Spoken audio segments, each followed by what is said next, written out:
So she's good to go. We're ready to go? Okay, good. David, good afternoon and welcome to the May 20th, 2015 Sherborn Board of Selectmen meeting, which is the first meeting with a 5-person board.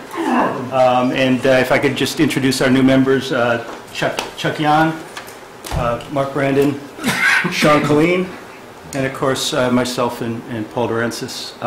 David, if you could read the agenda, please. Sure. Thank you, Mr. Chair.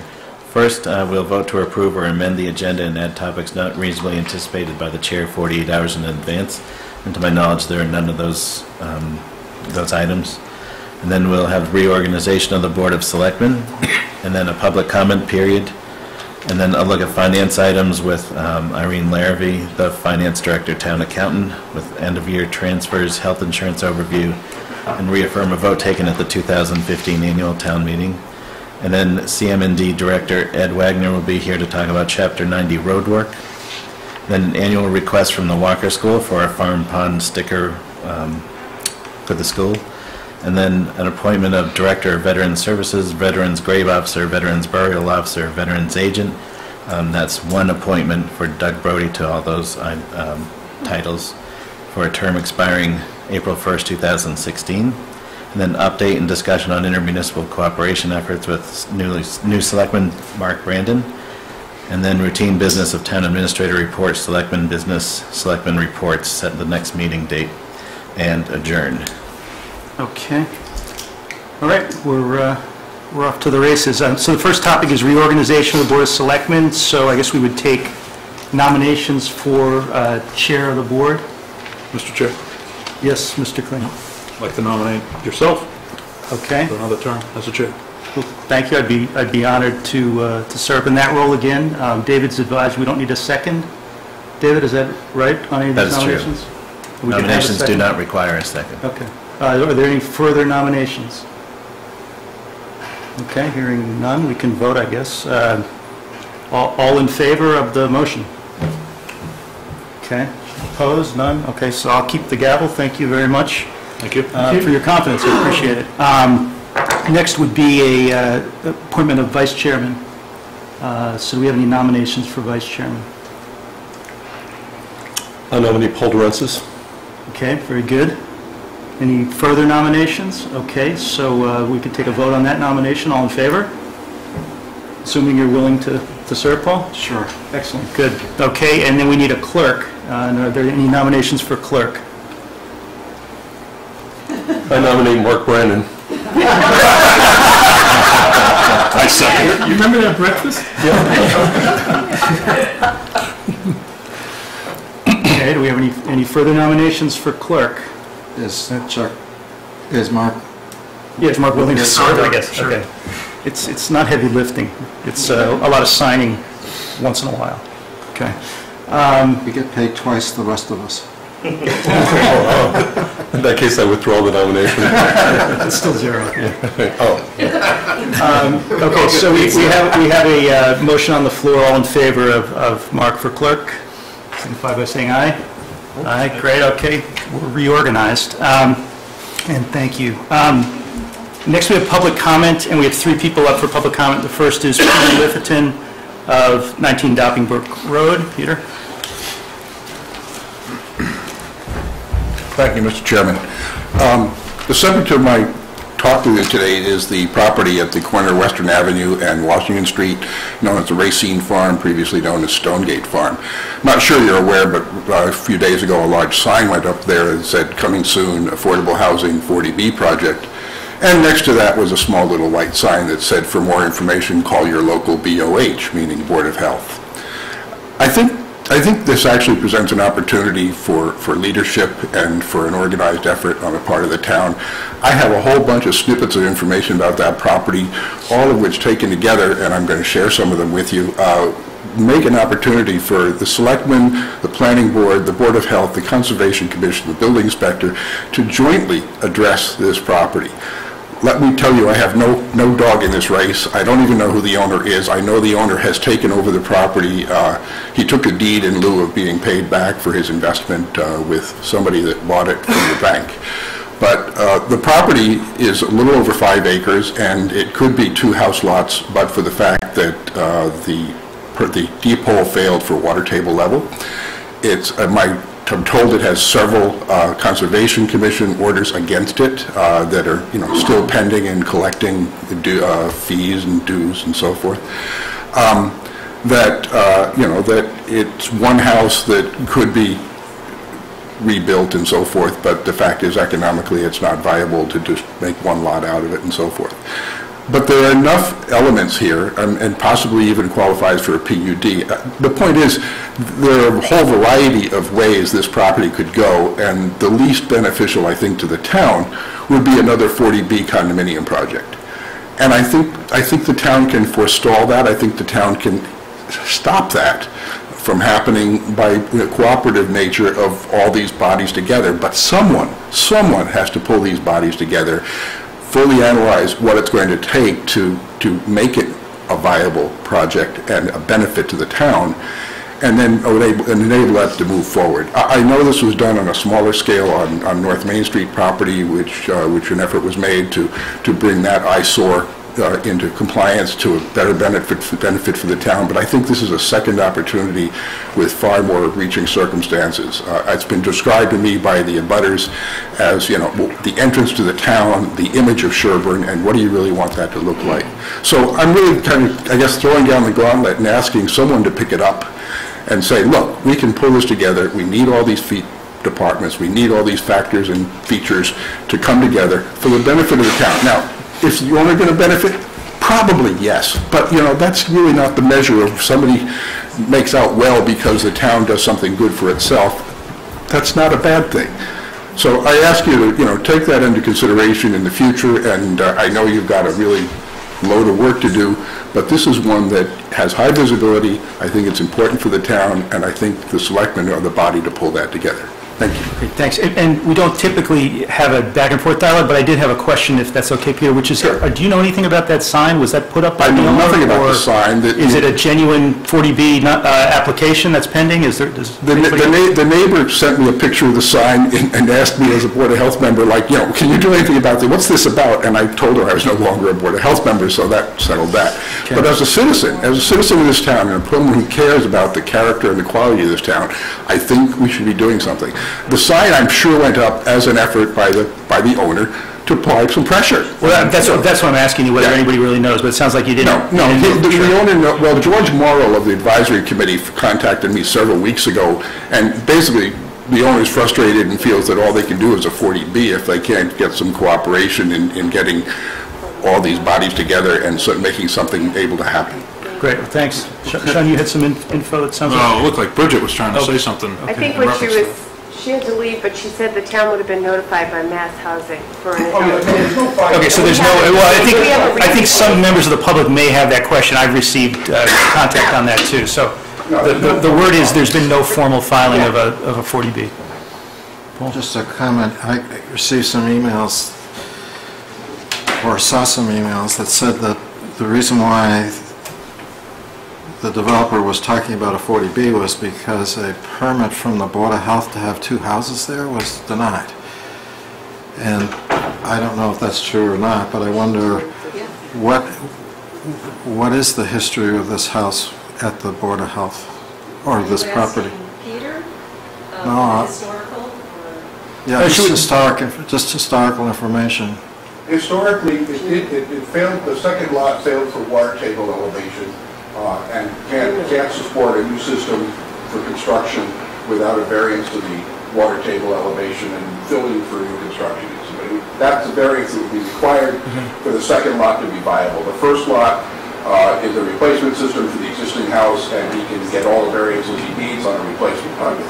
So maybe we should put this on for a future meeting to have a longer discussion. I don't think we can talk about it. It's not on your agenda. Right. Actually, this has been good because Peter has more information than the Board of Health. So we're only submitted. Great. Okay. That was really well. Yeah, we really don't want to get into any detail on this, but just to clear up for the public that what the facts are. It's blow the horn and get people's attention. Is what I'm saying. And Gino may have some information as well. Well, he's up third, but first, before him, we have our town clerk. Thank you, Mr. Chairman. I would like to be among the first to congratulate the 5 of you on this historic occasion. It makes me very happy. I have great hopes for a board of 5. I just wanted to say a couple of things about elections, since last week was our town election, obviously. We had a turnout, I'm sad to say, of only 678 people. And you might ask, if I gave you a chance, how that falls in the scheme of town election turnouts. And it's actually right about in the center. It's 23%, which is pretty much our average when there is not some huge issue, such as a Board of Selectmen race, or I went back 10 years just to pull the figures, and in 2006 we had when we get a big turnout for a local election, I'm talking 44 or 45%. And that year, that was occasioned by a huge override, an operating override. So that's just a comment on the way things are. I also would like to thank all the people who worked the election. Our election workers are tireless and very positive in their attitude. Some of them get up while it's still dark out to come and help, and I really appreciate that. And I would also like to put out a request to any voters who are watching who might be interested in working as an election worker. I ask them to please call the clerk's office, because we'd be happy to hear from you. Thirdly, I would like to thank the men of CM&D. They come and set the polls up for every election. The day after the election, they knock the polls down, put the rooms back together. They put those signs out that you see chained up all over town that says Sherborn Votes Tuesday. They're just a joy to work with. They're cooperative, they're pleasant, they're efficient, and they don't even make faces behind my back when I say things like, you know, I really think that table would be better over there. So they are a joy, and I do appreciate their help every year. Thank you. Thank you. Okay, now we have Town Planner Gino Carlucci.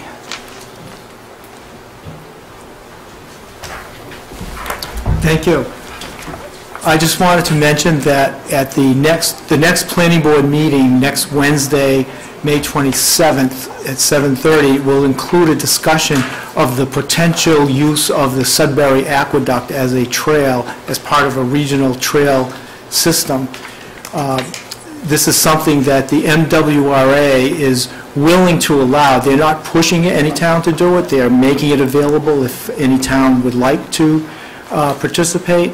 And of course, it's a great opportunity. At the same time, it creates some issues that need to be looked at and addressed, and that's why the planning board is holding this meeting, to hear from residents who either may be interested in having the trail open, or may be concerned about impacts of people using the trail on abutters and that sort of thing. So that was it. I encourage anybody who's interested to attend the planning board meeting next Wednesday, May 27th at 7:30. Is that right here, Gino? In this room. Okay, and can you, for people who may not know where exactly the Sudbury Aquifer is, can you just give a description of how it runs? Yes, it runs along the north part of town, kind of parallel to Kendall Avenue and Meadowbrook Road. So it runs from Framingham to Natick, to South Natick, in the northern part of Sherborn. Great. Okay, thank you. That's it. Thank you. All right, so that was public comment, and now we have, the next item on our agenda is a financial report, some finance items from our finance director, town accountant Irene Larrabee. Thank you. The first item I have is the 2015 year-end budget transfers. According to Mass General Law, Chapter 44, Section 33B, a town is allowed to do end-of-year transfers from May 15th until July 15th. There is a caveat that it can only be 3% of the original budget that was voted at town meeting for that department, or $5,000, whichever is greater. So an example of that would be, and I'm just pulling a department out of the air, is say the Historical Commission had a budget of $10,000, they spent $7,000. 3% of that is only $3,000. So this allows you to increase up to $5,000 your limitation. So in the packet, I provided just a schedule. On the left is the areas that we have additional funding available for year end to do this first round of transfers. And it's not a direct relationship between the column on the left and then where it's going to on the right. So the items that we currently have available funds is employee benefits. One of the items was Middlesex retirement. We paid in full on July 1st, therefore we got a discount instead of paying in 2 payments. So we had funding left there of about $16,000. And in health insurance, there was an estimate for an additional $110,000 to be spent in fiscal year 15. That would be a 13-month of health insurance. So those funds are not needed. And I'll revisit this particular item during our FY17 budget process to make sure we tighten it up a little bit. In debt service, as far as for expenditures, in the budget, there were some items that were set aside for bond costs for issuing the bonds. And what we typically do is we negotiate with the bond agencies to pay a bond premium to cover those costs, and that's what we did in this last round.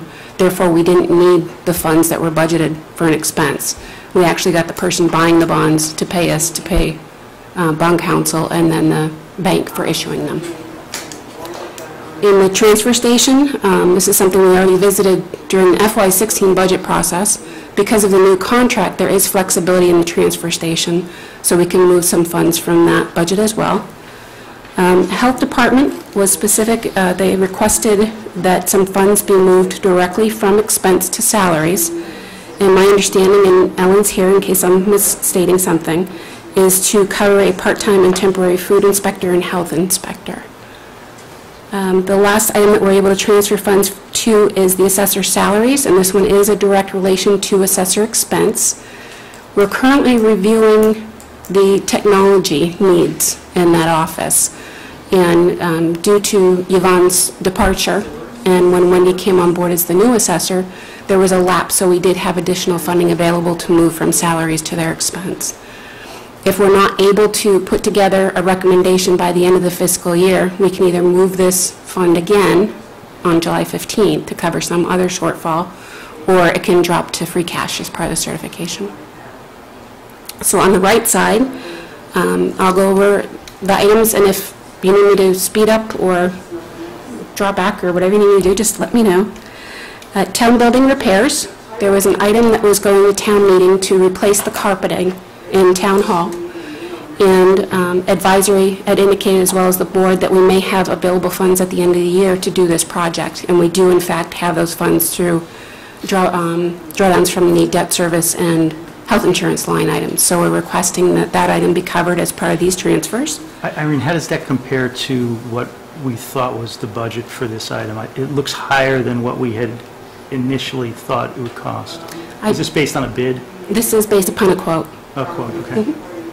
I believe the original request was $16,300. It's in the warrant, so it came in a little bit above. Okay. And David, you went out for a couple of different quotes on this? Yes. We were working with licensed architecture who's helped with the capital plans, and he went out and got quotes from several different, 3 different people. Okay, so this is the best number we could come up with? Okay. Yeah. Great. Thank you. And it's also a not-to-exceed type of contract, so it could still come in lower. Town building electric, this is an item that I started watching as soon as I got here. Eversource, on average, electricity has increased by 30% for commercial properties since January of this year. So this is an area that we anticipated that we would need a transfer of funds to cover electricity for this year, and then we'll continue to review it for 16 as 16 goes along, as well as 17, to make sure that we're addressing if we're seeing this continued increase, if it stabilizes. Well, if I could interrupt. Yes. Eversource just filed a rate decrease with the Department of Public Utilities, 25, I think, %. Excellent. That's good news. Because they said the natural I think gas. that's on residential, isn't it? I didn't review the filing, but the rationale for it was that the national natural gas prices were dropping, and therefore they wanted to pass it on to the customers. Okay. That's And what you they said said. that's a Do you want residential? to save comments, or do you, till the end, or how do you want to handle this? I do have, I'm Go sorry. item by item if it makes more sense to do it that way. Sure, that's fine. And I did ask the department heads to be available in case you're looking for details that I don't necessarily have available. Okay, so Selectman Brandon. Well, I guess the question I would have would be, did the town enter any kind of a third-party contract? Is that an option for us to reduce our electricity rate? We did at one point have, I think it was Constellation, but I don't think we have it anymore. Can I add something? Yes. That might be an unfair question because her husband's not here. But our Green Communities Act, part of that is we were to decrease our usage by 20% in 5 years. We're into year 3, 4? You don't know? Michael would know. Yeah, I don't know. Not that much. Yeah, Mike Lester. I know. No? Because it took time to do the planning and then to actually implement the lighting. And so, fire chief, I recall Michael spending time at the fire station looking at lights. You spent time at the police What, a station, year or too. two ago? Last year. Last year. Last year. I was going to say maybe the mic, but if I could translate, you said you don't know what year we're in and that you thought the chief might know, but it sounds like we don't have a firm answer. The changes were only made about a year ago, some of them, not all of them. So changes were made a year ago. Yeah, and I know we're still rolling some of them out, so it's probably unfair to ask her opinion of, I mean, if the rates are going up and we're decreasing usage, it'd be nice to net out at zero, but we It's may never something I get there can follow either. up with the vendor and see if they can provide us our usage per building for the past few years. They should be able to. I assure you Michael has that. You had questions? Yeah, I think some folks had questions about the Green Communities Act, where we are in implementing that, and whether we've at least realized any savings, or whether we know whether we've realized any savings. With regards to electricity. Yes, well, our base year was, I believe, fiscal year '09, so we've completed the 5 years from that base year, and our reduction was somewhere around 14%. So we didn't hit the 20%. However,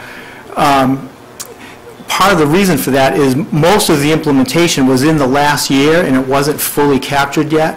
So we should see even greater savings this year, which we continue to monitor. And we have applied for a second Green Communities grant in the amount of 70-something thousand for Pine Hill School, for improvements to Pine Hill School, which we should get an answer on in June. Great. So that's where we stand. Thank you. Thanks for that update. Sure. Any more questions on I that? just Yeah. wanted to add, electricity is a big expense item for my company, and we entered into a third-party contract, and we're able to cap the cost of our electricity for 12 months. I think it still remains to be seen whether or not that was a smart decision, because they are trending down again, but I think that's something that we should look at and evaluate. We did have a contract that went on for several years with Constellation, and I don't have the numbers, but I believe the report we got back was that we didn't save anything significant, and that's why we didn't continue. But this was like 4 or 5 years ago, and as you say, the market is constantly changing. Would it make sense, Mark, or you and Irene, to work together on, as a subcommittee or something, to try to figure out if it would make sense to do this? I mean, you seem to know a lot about it. It's Sure. up to you. I mean, I can pass on the information that I have. Definitely, that would be great. great. Good. Okay. Maybe I should have asked this before when you sent it, but it's listed as town building electric, but what's that have to do with the new server and the security system? It's supposed to be town building expense, my apologies. Okay. It's not just specifically for electric. There were two out of the ordinary expenses that were covered in the town buildings budget, instead of going for a reserve fund transfer, that the thought was that we would be able to cover these items in the town buildings budget, and however, because of the increase in electricity, these two items popped out as the high dollar amounts that we couldn't cover anymore. So the first one pertained to a police department generator repair, I'm sure can provide more details on that one, as well as a new server due to a security issue that was an unforeseen, unexpected expense that we were hoping to cover through town buildings. Okay. And you don't know how much of the electricity increase is going to be for the end of the year yet, which is why you've got a round number in here? Right, it's pretty much forecasted. Sorry to keep beating this one. The generator repair, is that lightning related? Don't believe so. I think it was Just had a fluke $5,000 bill for a generator repair? we've had a couple of them this year. Yeah. The maintenance and, maybe I'm thinking about the town hall generator. No, I know the one at the police station had nothing to do with light, because it would have gone through our insurance. Water in the pipes? No, it was Hopefully so. to do with the motor. It had something to do with something in the motor, probably because it didn't serve properly for several years, service properly, so. Okay. There's one more coming. Not a question, just one more generator you haven't fixed yet. Yeah, I think, I'm done, sorry. go ahead, sure. The next item that we have is for the builder inspector salaries, a line item, and we're forecasting a shortfall of $6,760. And part of that is due to a vacation buyout of the prior building inspector. There was an expense associated with bringing in an interim building inspector that wasn't previously budgeted, as well as an increase in electrical inspection costs. Okay. Just a question on that. Yeah. What is the town's policy on vacation accrual and buyouts? Don't we have a cap, and doesn't it, at the end of every year,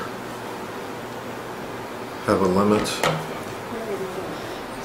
I realize we don't have the personnel board here, but just a sense of what is the vacation policy? There is typically a one-year use or lose policy. However, there is the ability to extend, I believe, up to 6 months. And that would be those, I believe, up to 2 weeks, but I can definitely double-check and bring that part of the bylaw back. Well, I assume this was computed with regard to whatever that liability was. But didn't the building inspector leave a long time ago? My understanding is it happened during this fiscal year. It was prior to my time here, so I can get additional details.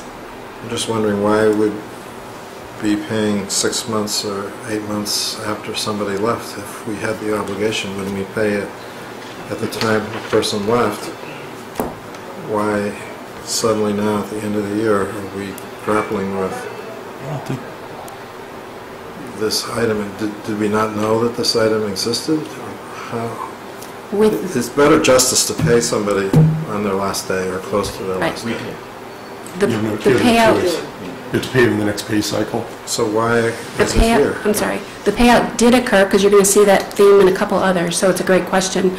When the vacation buyout occurred, if someone was brought in interim or the interview process came into play and you hired somebody prior to, say they got, I'm just using an example, say they got paid out for 4 weeks of vacation. If you brought somebody in within 2 weeks, you're essentially paying double. You're paying your new inspector and your old inspector because that buyout occurred. So in this case, as well as a couple other cases, instead of leaving the position vacant, perhaps it couldn't have been left vacant, to cover that budget gap, a new person was brought in, and therefore we're projecting that there's going to be a budget shortfall now because of that buyout. I'm not sure if that's responsive to Paul's question or not. I think the answer to Paul's question is probably that this reflects what the items were for, but not the timing of the items. So this is the increase in the budget that was unexpected from last year. This reflects what was unexpected, but it doesn't signify that we're approving the actual payment at this time. It was previously paid. Correct. It was paid throughout the fiscal year in all these cases. So the employee's already been made whole in these cases. These are the reasons why we need a budget transfer at year end, because we are forecasting a budget shortfall because of these items occurring during the fiscal year. So this is just a transfer to cover a payment that was made earlier in the fiscal year? Correct. Thanks, Mike, thanks, Chuck. So have you, I know you're new here, have you had a chance to review the vacation tracking system? As far as through payroll and the time that's allotted? And the mechanism for how we do that? Yes, from a payroll perspective, yes. A couple of the other pieces that I would still like to look at is the time to carry over vacations. Perhaps we need to tighten that up a little bit, and the amount of vacation that can be carried over. We did adopt, I believe, either a local bylaw or a statute that allows us to set up a fund to offset some of these expenses so that we're not trying to cover them in the general fund during that fiscal year. So you can actually set up a special revenue fund that would pay out these buyouts instead of, hindering your progress. Because they have to be paid out as soon as somebody leaves. Correct. It's very clear, yeah. I guess my question was more about the mechanism of how we track vacation, how do we track people's banks? I can only say that it could stand some improvement.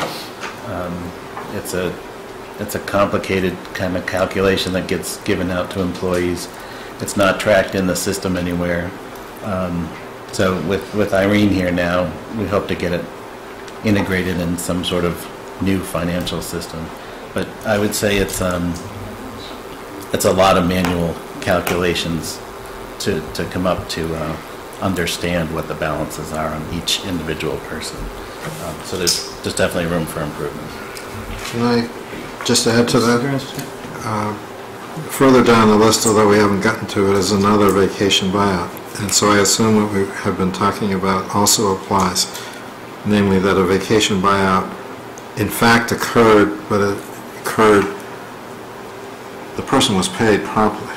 The person was paid in December when they departed. So this is just an explanation as to why there's a shortfall of funds in the overall budget line item. I don't see what the overall budget line item is, but whatever the total of that line item is, when you add all the other items, it's going to be this amount short. Correct. I think we're up to the health department, I believe, right? Yes, I think we touched on the health department in case there's any questions. The transfer for part-time temporary food inspector and health inspector, that is a direct relationship between the health department expense. They're transferring funds over to salaries, and that was their request. For CM&D, snow and ice expense and salaries, these are just the balance of the 2015 expenses. The last time that we did a transfer was at town meeting, and some of these items were posted thereafter. So it's just tightening up. Snow and ice, we may still see a few bills at our next rounds of transfers by July 15th. CM&D salaries of $3,000. That's forecasted and projected due to overtime, not related to storms, and that's something that may or may not come to fruition. This is just based upon forecasting, based upon the past few payrolls that we've actually expended, that trend will continue. So Ed, what do we, if you don't mind, Ed, what are we paying overtime for that's not related to snow and ice? Are there other sort of emergency situations? Is this a scheduling issue? What's going on? We've utilized some overtime non-snow and ice, street sweeping, line painting, a few tree calls. And it's more efficient to do it that way because you have the equipment? Is that the idea? And I'm just wondering why we need overtime to do street sweeping and line painting. Street sweeping is to catch up. Line painting is we normally send somebody along with the line painter that more efficiently gets him to throughout town. And for tree calls, emergency trees down. I noticed the lines were extremely straight this year, which is good. If I could, Or less crooked. I think the real question is why isn't this being done during regular time as opposed to overtime? That's. We typically paint the lines at night when there's less traffic because they are still wet after the truck goes by. So any car that you have coming through, we even will track the lines. That makes sense. Thank you. Okay, thanks. And it's tough to sweep the streets when there's still snow on the sidewalk. Oh, absolutely. They might have got a late start. The next line item pertains to town accountant expense. The request there is due to the annual audit actually came in at $25,250 instead of the $25,000 agreed upon price, and part of that was due to the retirement of the prior accountant and then my coming aboard. They needed to cover some items with me that pertain to 2014 that I wasn't aware of. Office supplies is also for payroll and benefits, has been paid out of the accountant's expenditures instead of the treasury budget where they were originally budgeted. So this will offset those expenses as well as take the accounting department expenditures through the end of the fiscal year. Okay. 10 accountant salaries, this was the other item that pertained to a vacation buyout that occurred earlier in the second quarter of fiscal year 2015. For advisory, because there was a special town meeting and minutes were required, we do need to make sure that we transfer the funds to cover that item, as well as assessor expense. We covered that item. We are hoping to make sure that we take a good hard look at their technology before the end of the fiscal year and make adjustments if necessary. Okay, great. Anybody have any final comments on the budget transfers? Yeah, a couple. This 18,000 for the carpeting kind of bothers me. This seems to me to be something that should have gone in front of the voters. It did go to the voters. It was actually, I believe, between the Board of Selectmen and the Advisory Committee, reviewed and identified as an item that we could probably cover through a year-end transfer such as this, as opposed to That's right. You're right. seeking a debt exclusion overriders and free cash. I take that back. That's okay. And then on these other, on debt service, transfer station, health department, assessors, we took the full 3% or 5,000. So can you give us an idea of what the underspending was? Just maybe. That's not something I currently have available with me, but I can definitely follow up and provide that information. Thanks. So could I move approval then? That's great. And what do you need from us, Irene?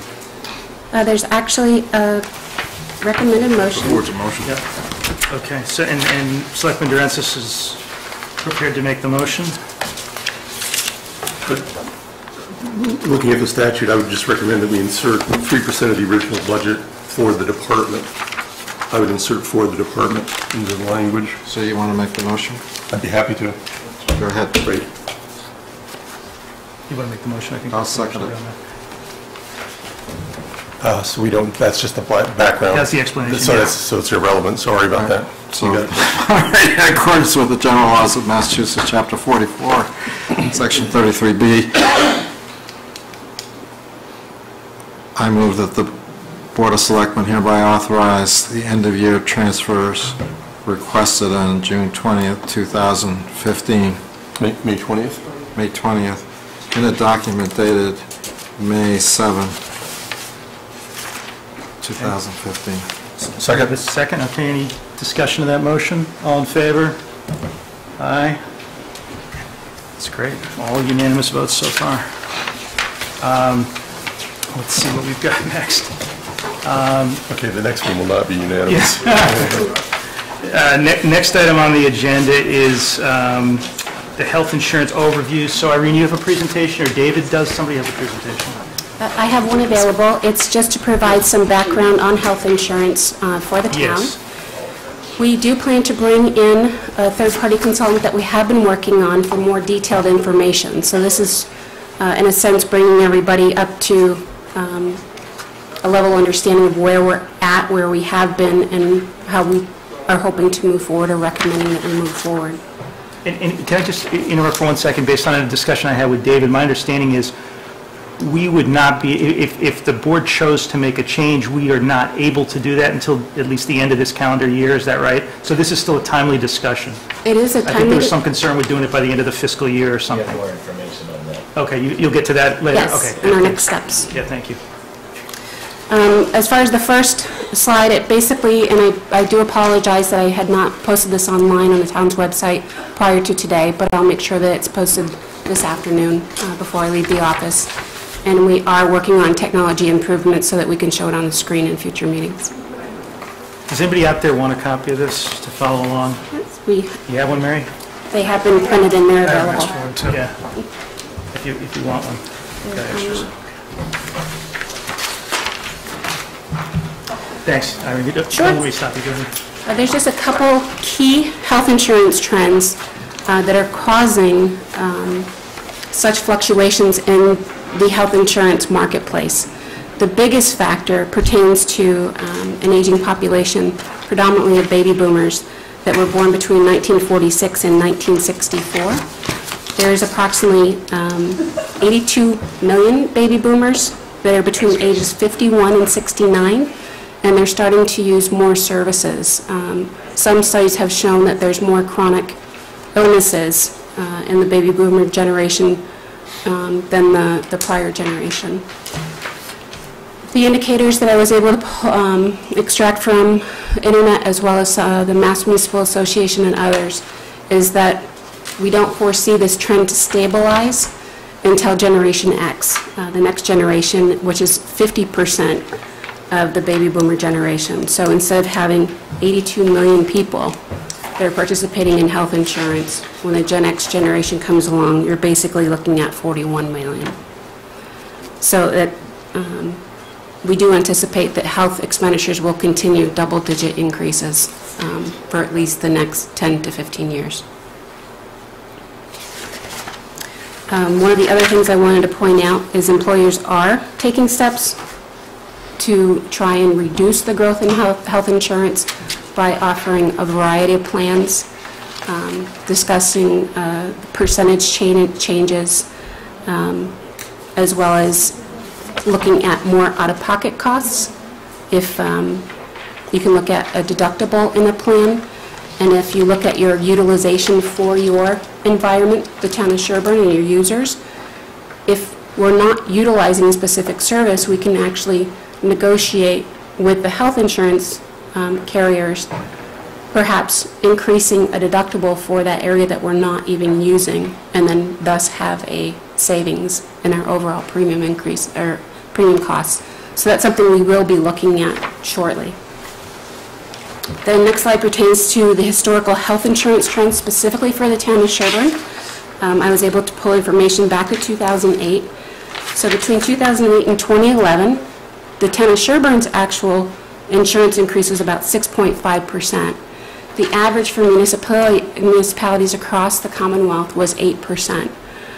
So this basically indicates that we have a healthy population that's not necessarily utilizing services or not necessarily looking for second opinions if they aren't needed. That's typically where the cost drivers are.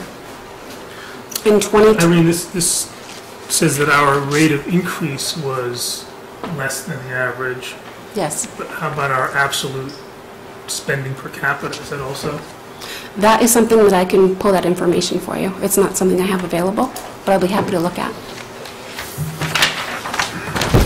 In fiscal year 2012, you can see that there is a decline in health insurance, which is, at first looks like an anomaly.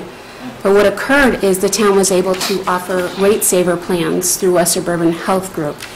Therefore, you're not paying for the premium package for health insurance, but we could offer a different plan, pass on more of the costs to the employee in that plan change design, and then therefore save money across the board for employees as well as employer.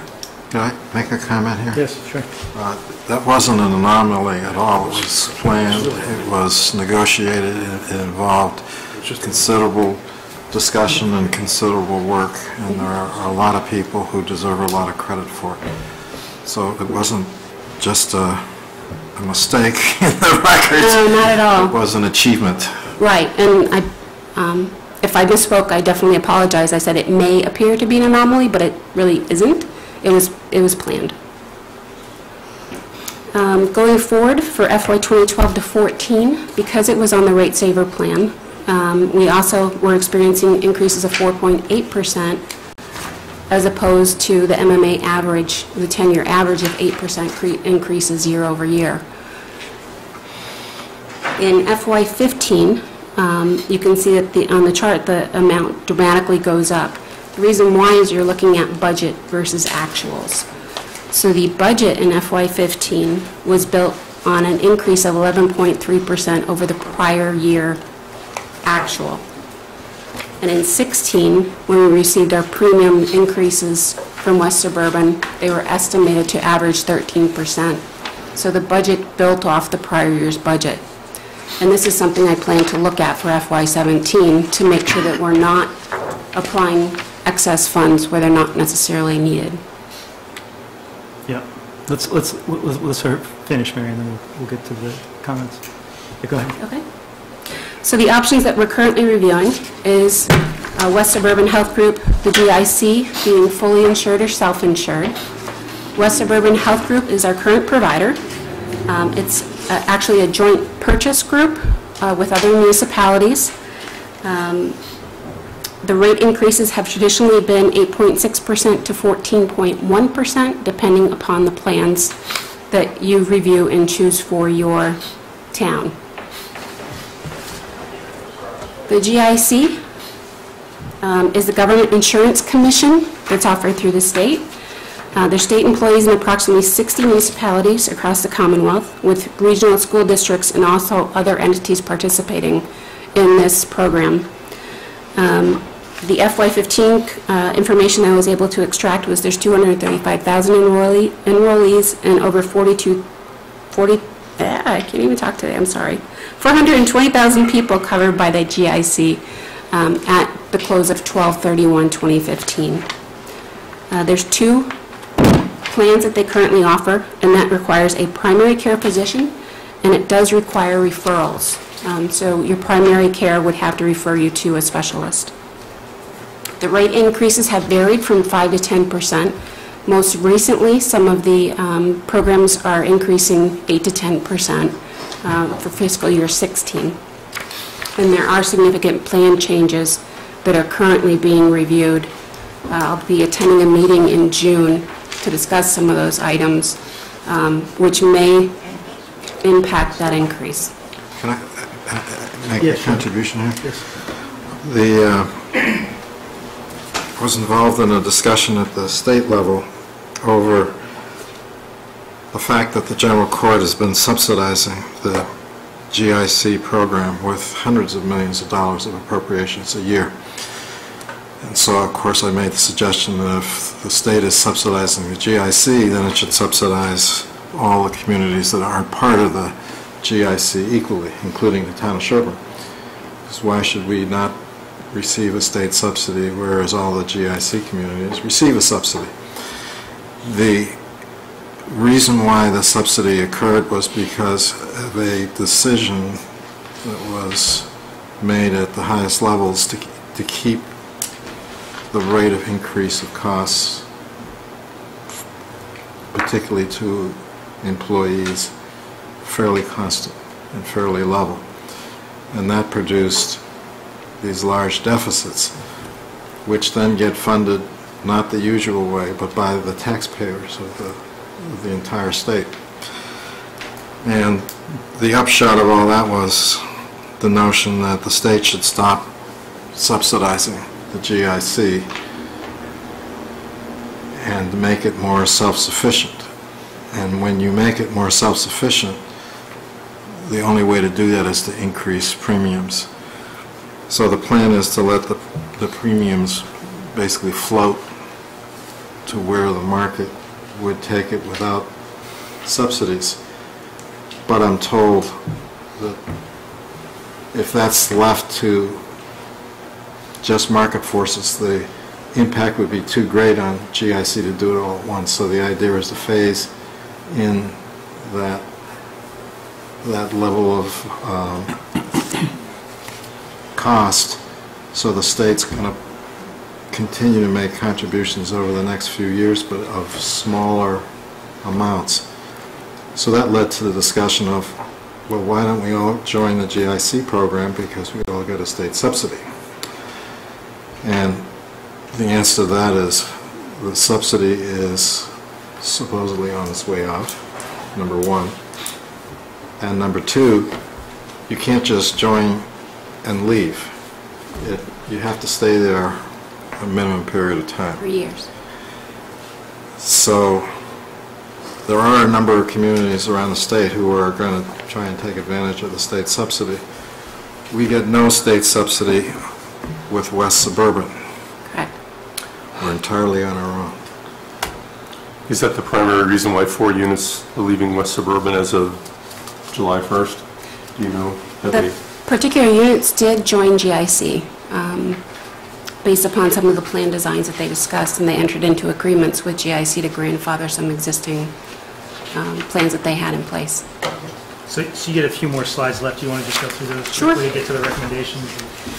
Sure, real quick, we'll also look at the opportunity to be fully insured. Fully insured is where we party with a third-party insurance company. They maintain the risk, but we bear the full costs of premiums.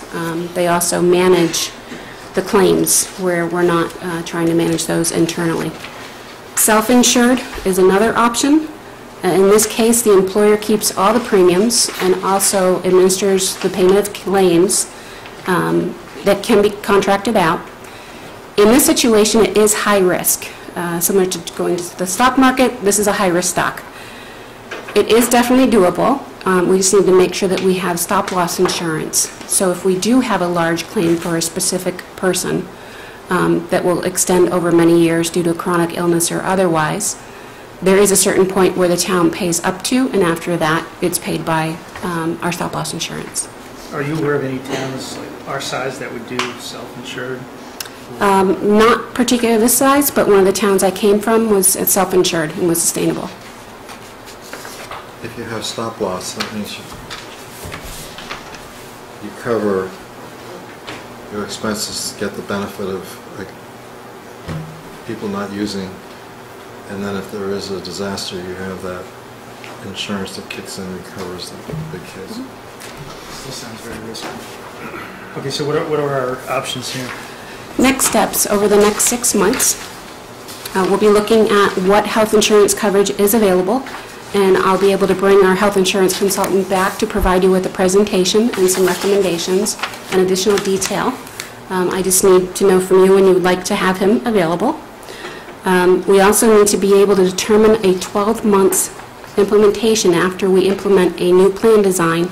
What is our projected savings?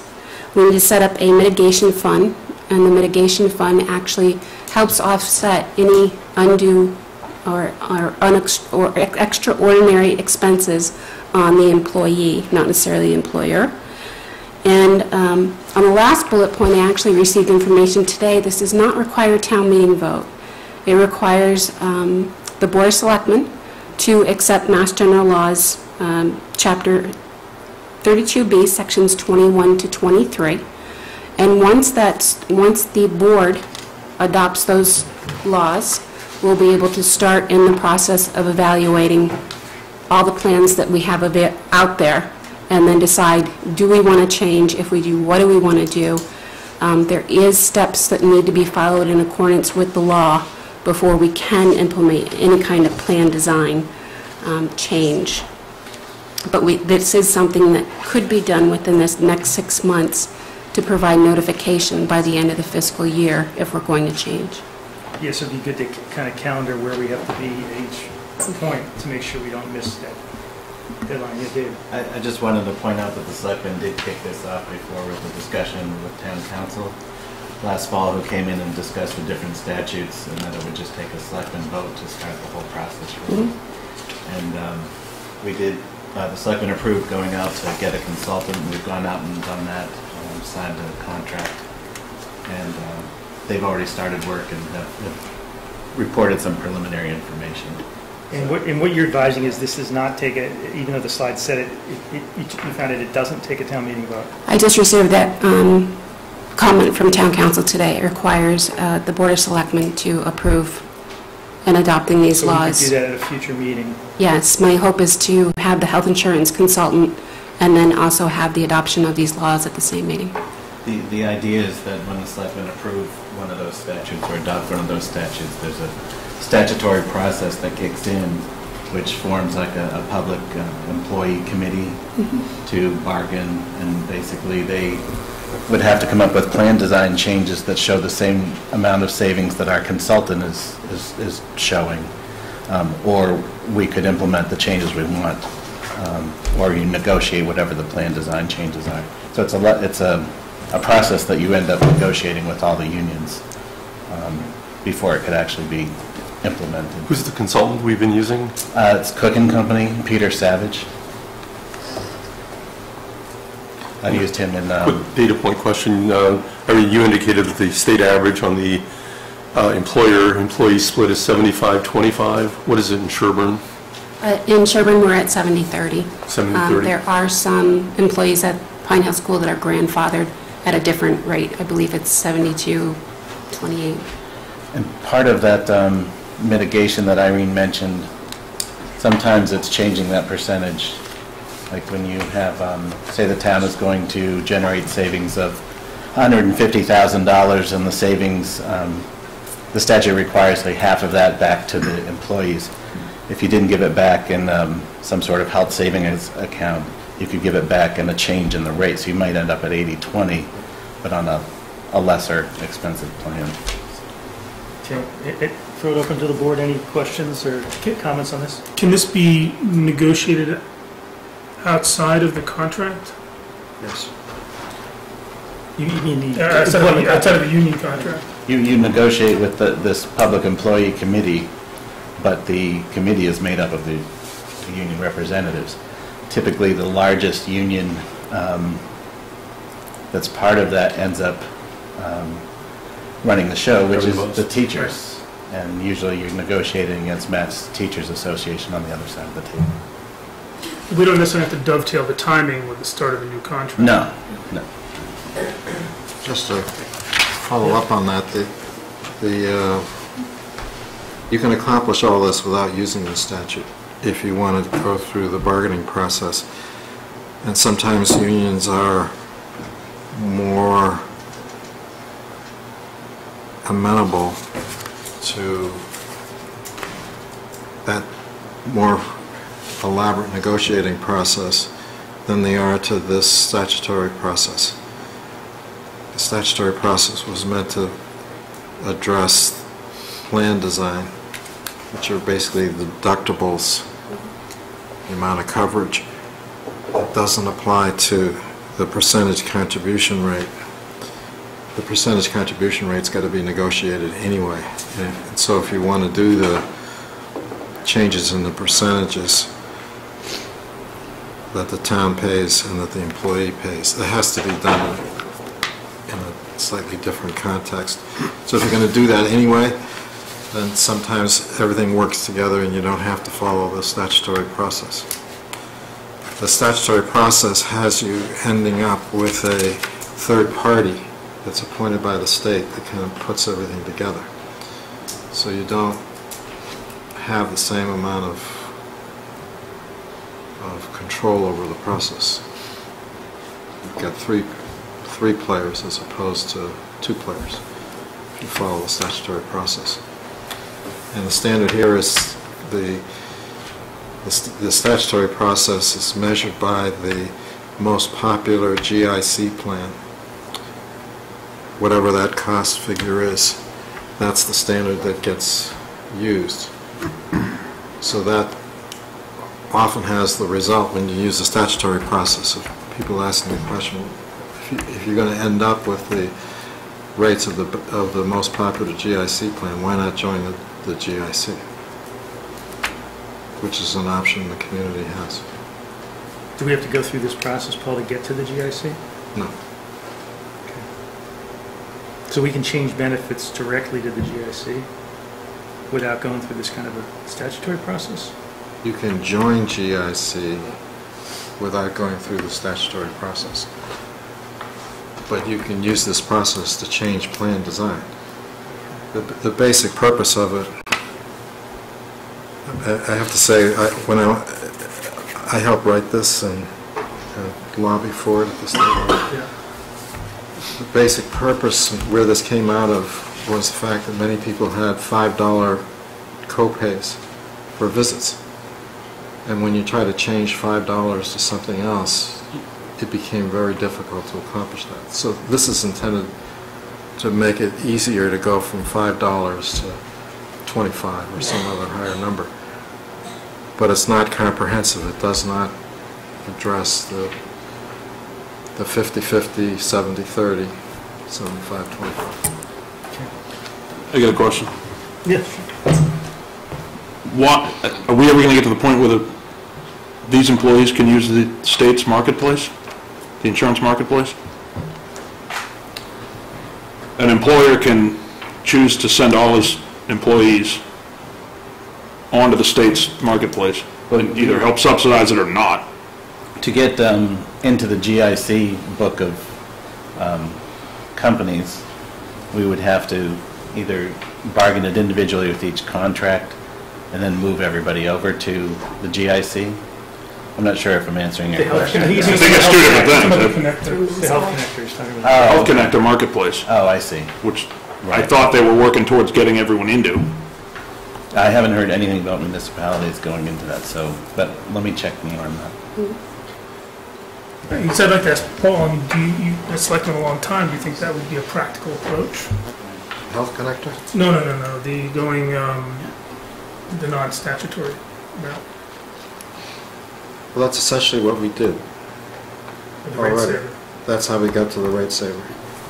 So we did try it in Sherborn, and it did work. I would work really well. Didn't you have to collect a bargain with all 3 different unions separately, though? Yeah.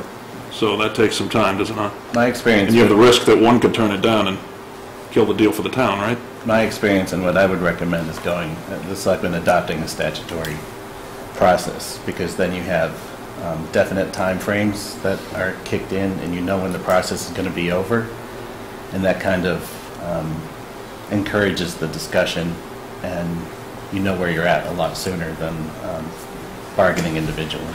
So we should get the consultant in June if we can. I think we should talk about a meeting where we could have the consultant. So there may have been some questions or comments. Mary, I know you had some. Yeah, I just wondered if these statistics that you had, I did see this earlier and I didn't think to bring up, these increases in rates don't include our assessment from the region, is that correct, or they do? They do not include our assessment from the region. Right, so our rates of increase at the region, I think, have typically been larger than in the town. So that skews the overall. That's something to be aware of. And also, you know, partially because of that, but just in general, you might want to think about getting in touch with the region and getting them, because a large number of our employees, although they're not town employees, they're regional employees who are paying their health care insurance. If I could. Is Dover on GIC? Respond to something you said. State law says the insurance has to be the same for everybody. So we can't pick and choose and have one plan for our town employees and other plans for the Pine Hill. But the region's different, correct? Yeah, and our employees. She said schools, I think she meant region particularly. I said region, I meant region. Yeah. Yes. The hitch comes in that all of the regional employees and the town school employees are all members of the same union. Yes, that's the problem. Union. So, I mean, that's, you know, I don't know what the play-out is there, but it's something that you need to, consider and look at. In order to implement the rate saver change, we had to negotiate with the teachers union, and the plan between the Pine Hill employees and the employees at the region, they insisted, I believe, it had to be the same. So, And of course, you're going to get Dover involved too, because then they have their town employees. Yes. And regional employees. But if I Do you recall, know if Dover is on GIC? They are not. Okay, so we'll have a lot to talk about in June, it sounds like. Westwood went. I would just say this is, you know, so critical. Is there any chance we can move this along a little faster? I mean, 6 months seems like That's why I had that question for you before, David. When Right. you and I talked about this a month or so ago, a few weeks ago, Right. I had asked what the timing would be to get this going as soon as possible, and you said there's only certain break points where we can actually change If we could insurance plans. originally we were talking that we would make that decision if we could make that decision by this June, then we would be able to join in January. But we didn't know, and what, as members of West Suburban, you have to give notice to leave West Suburban by March. So that changes the time frame for next March, or sometime between now and then, we would have to give West Suburban notice that we were leaving. So you would be looking at next July. So we're looking at fiscal 17. Right. For it to start, but that doesn't mean we can't line it all up before then and budget accordingly. And that's our goal, is June to December. Try to get that There is a checklist that's been provided by the Mass Municipal Association that shows all the different steps that you have to go through and the notifications that are required and those time limits. It's something that I can put together in a timeline for Sherborn. Is that something you're taking responsibility for, just making sure we stay on track with that? Yes, exactly. Because if you miss any point of that notification period, my understanding is you need to start it all over again. So that's why we're providing the 6-month window. Yeah. At least 2 months to review what various plan designs are available. We need to come up with a forecast of our savings, and then the timeline starts with notifications. All right. So we have to move that promptly in order to get to where we need to be. She's making an important point, which is that we discovered that you can't just get a design that you think works for the town. It has to be one that's commercially available. Yes. So this process doesn't really allow us to design the insurance that we'd like to have. We have to pick commercially available plans. Yeah, it's like any employers would have to do this too. It just sounds like the processes for a municipality are much more involved. Because you have to bargain. Well, some employers probably have to bargain too, but also because you have these timelines and the statutory processes to go through. The statutory process is a shortcut to the bargaining because you don't have to reach agreement. Right, sure. You have the discussion. If you don't reach agreement, then you have this third party that the state appoints, and that third party will decide. Great, good. All right, so we're on to the next thing, if that's okay, which is reaffirm vote taken at 2015 town meeting. What's that about, Irene? David? Basically, Article 14 of the 2015 annual town meeting was creating the finance director / accountant position, and we were looking to try to get the appointment made pending the return of the Attorney General's approval of the bylaw.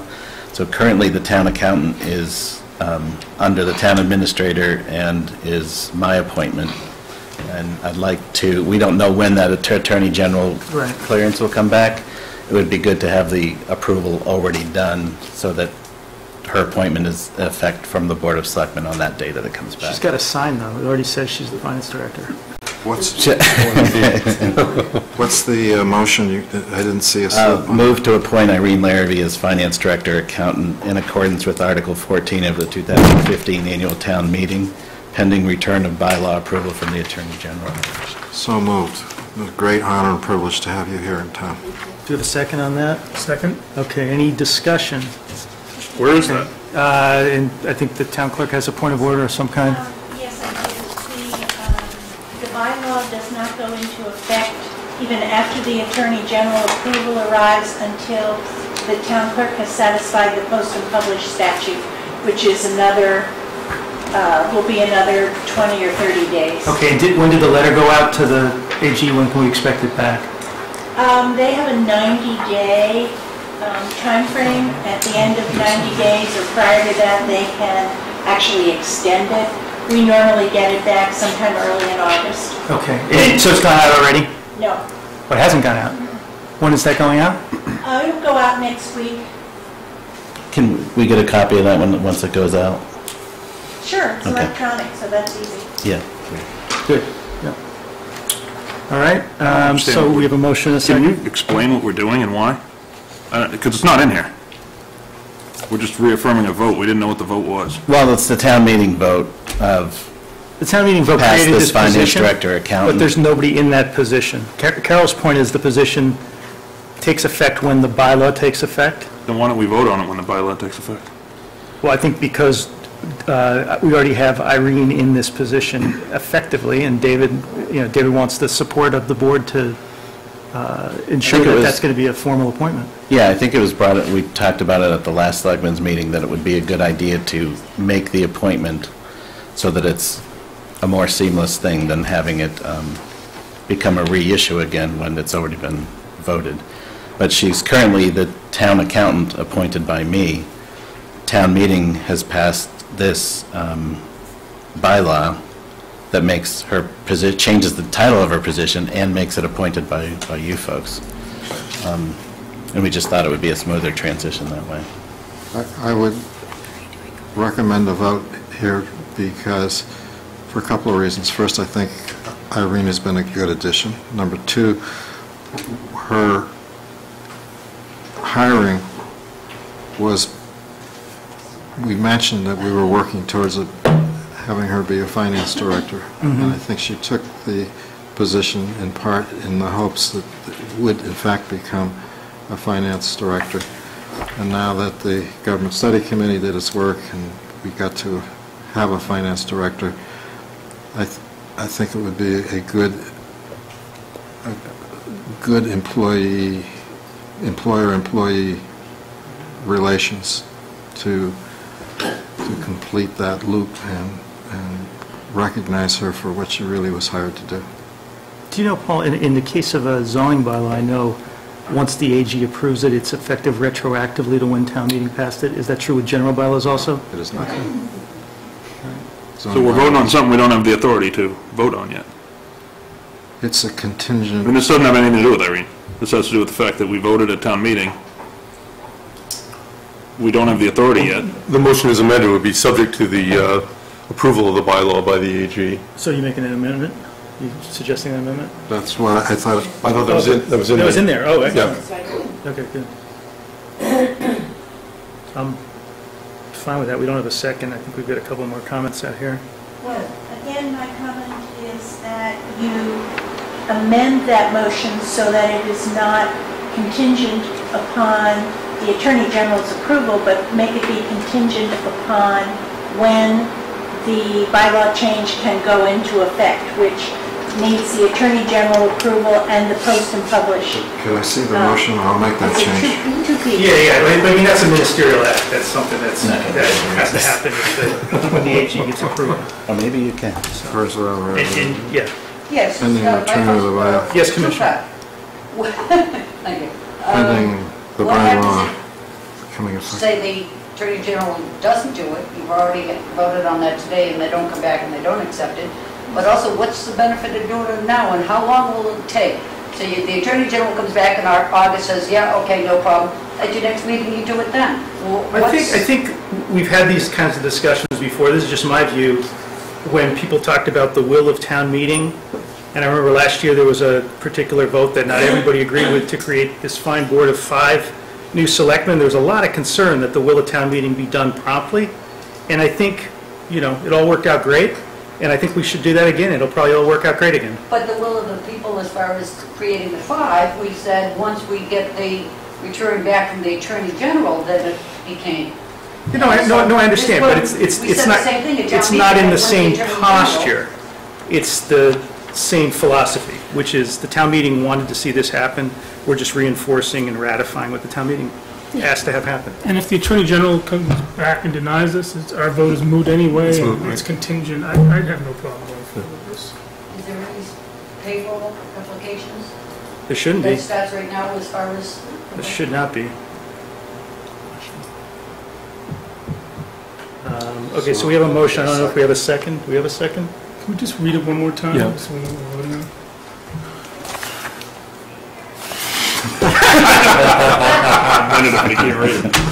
Move to appoint Irene Larrabee as Finance Director, Accountant in accordance with Article 14 of the 2015 Annual Town Meeting, pending...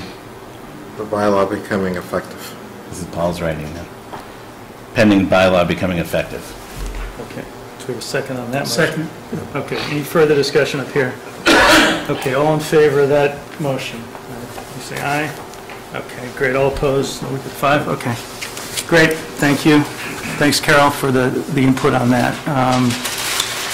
Let's see, now we have CM&D update at 3:45. Okay, we're running a little behind, but that's okay. Hello, Ed.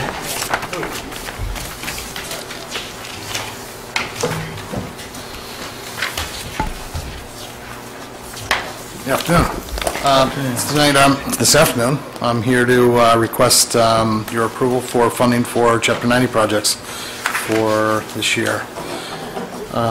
This year, we received a couple allotments at different times. In January, we received $100,000, which was the monies that was approved the previous year, which we did not receive. We also received $38,089 as a winter recovery assistance. When you combine that with this year's allotment of $253,812, that gives us a grand total of $529,219.75 currently in our bank account. Can I make a correction on that? The number you have for January of 100,000 is actually 126,000. The amount released was 100 million, and that translated for the Sherborn Award is supposed to be 126,000, not 100,000, unless there was a deduct for something.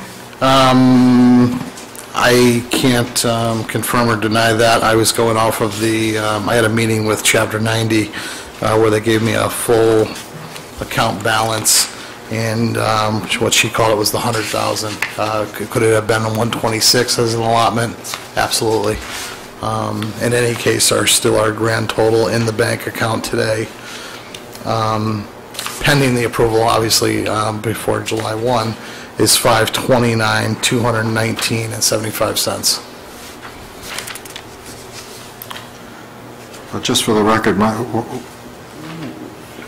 what I was told from the governor's office for our January 2015 allotment was $126,906. There should be a letter to that effect in the file somewhere. What do you have there, Ed? Is that off of their website? No, this is off of my representative's computer. I can certainly show you a copy. I believe it. What would happen if we found 26,000 more later? We won't find 26,000 later. We have a total.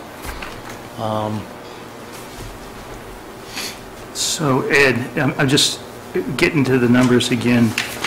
Will you talk about the expected Chapter 90 funding? These funds will be available July 1. Our balance will be $529,219.75. What is that number? Where does that come from? How do you get that number? That number includes our balance forward from last year. Yeah.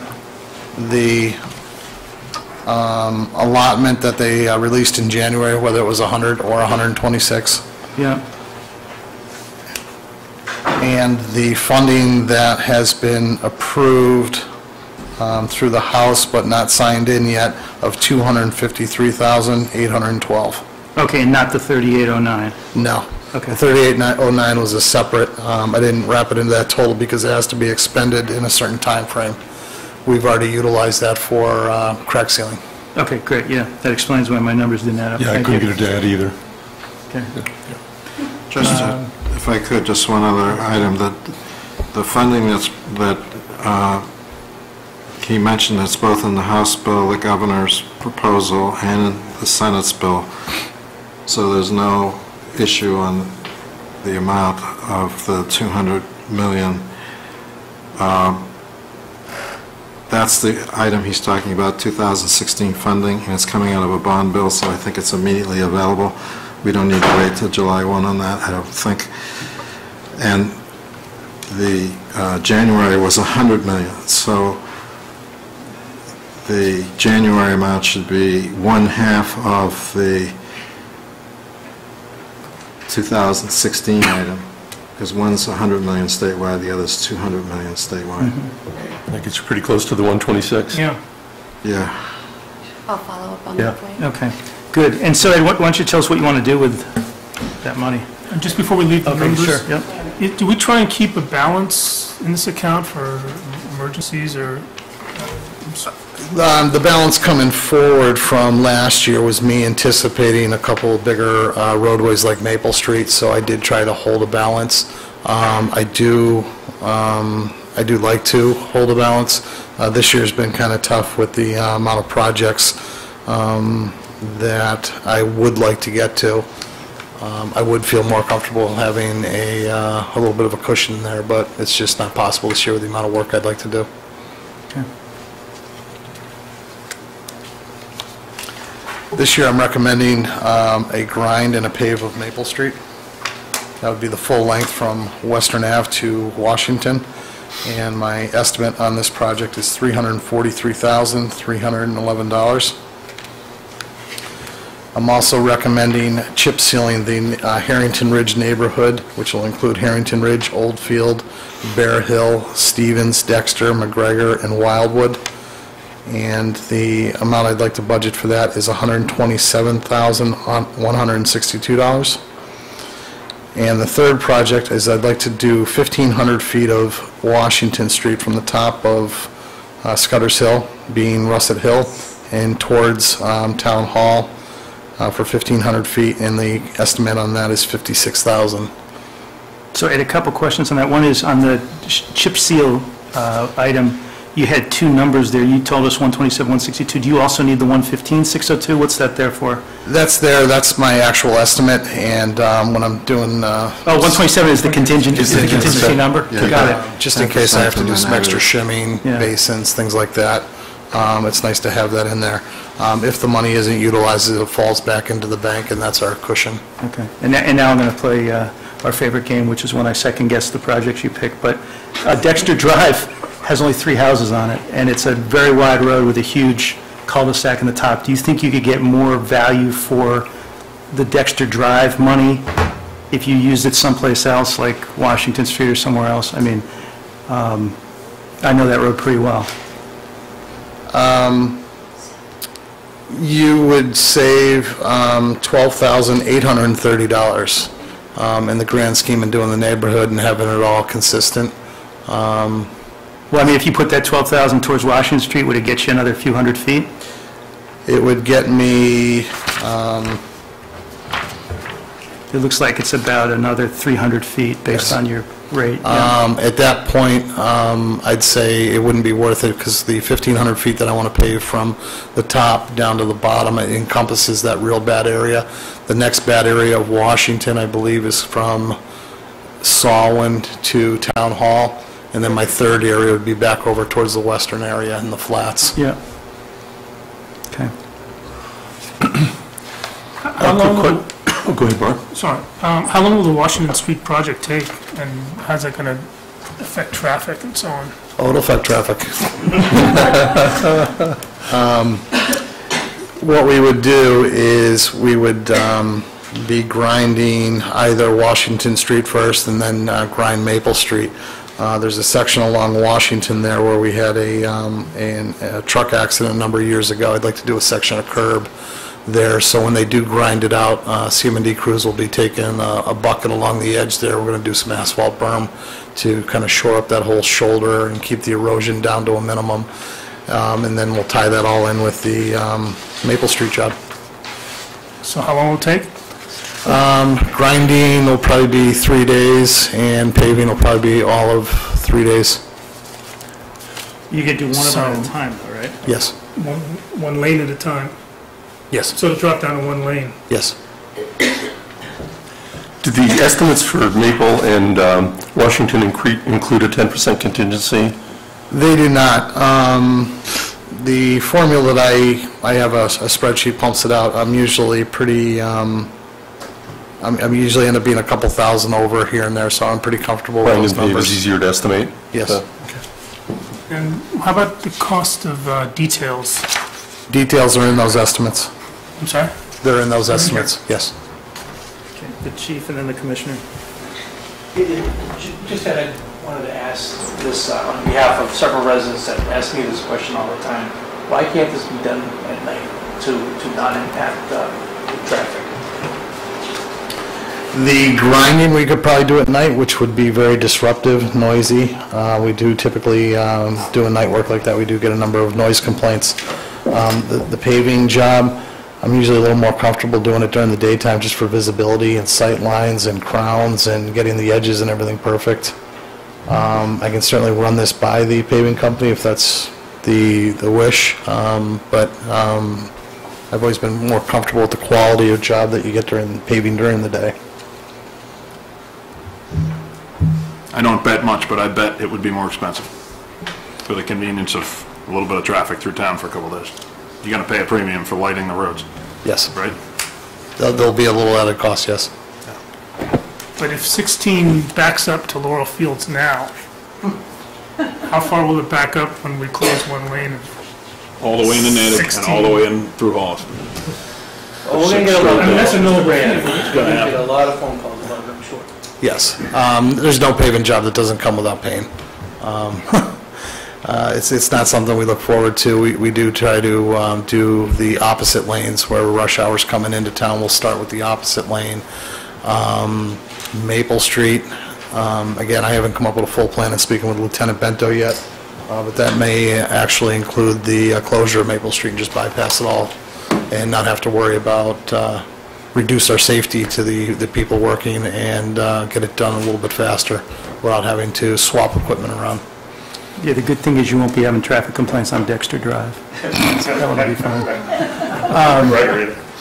So, I don't get your point. Yeah, Ed, are we, those are the projects that we have for Chapter 90 funds, that's it? Because I'm just wondering, the Western Avenue, Whitney Street intersection, the way it was left when the Western Avenue Committee just got disbanded or sunsetted themselves, was that that intersection was still going to be addressed.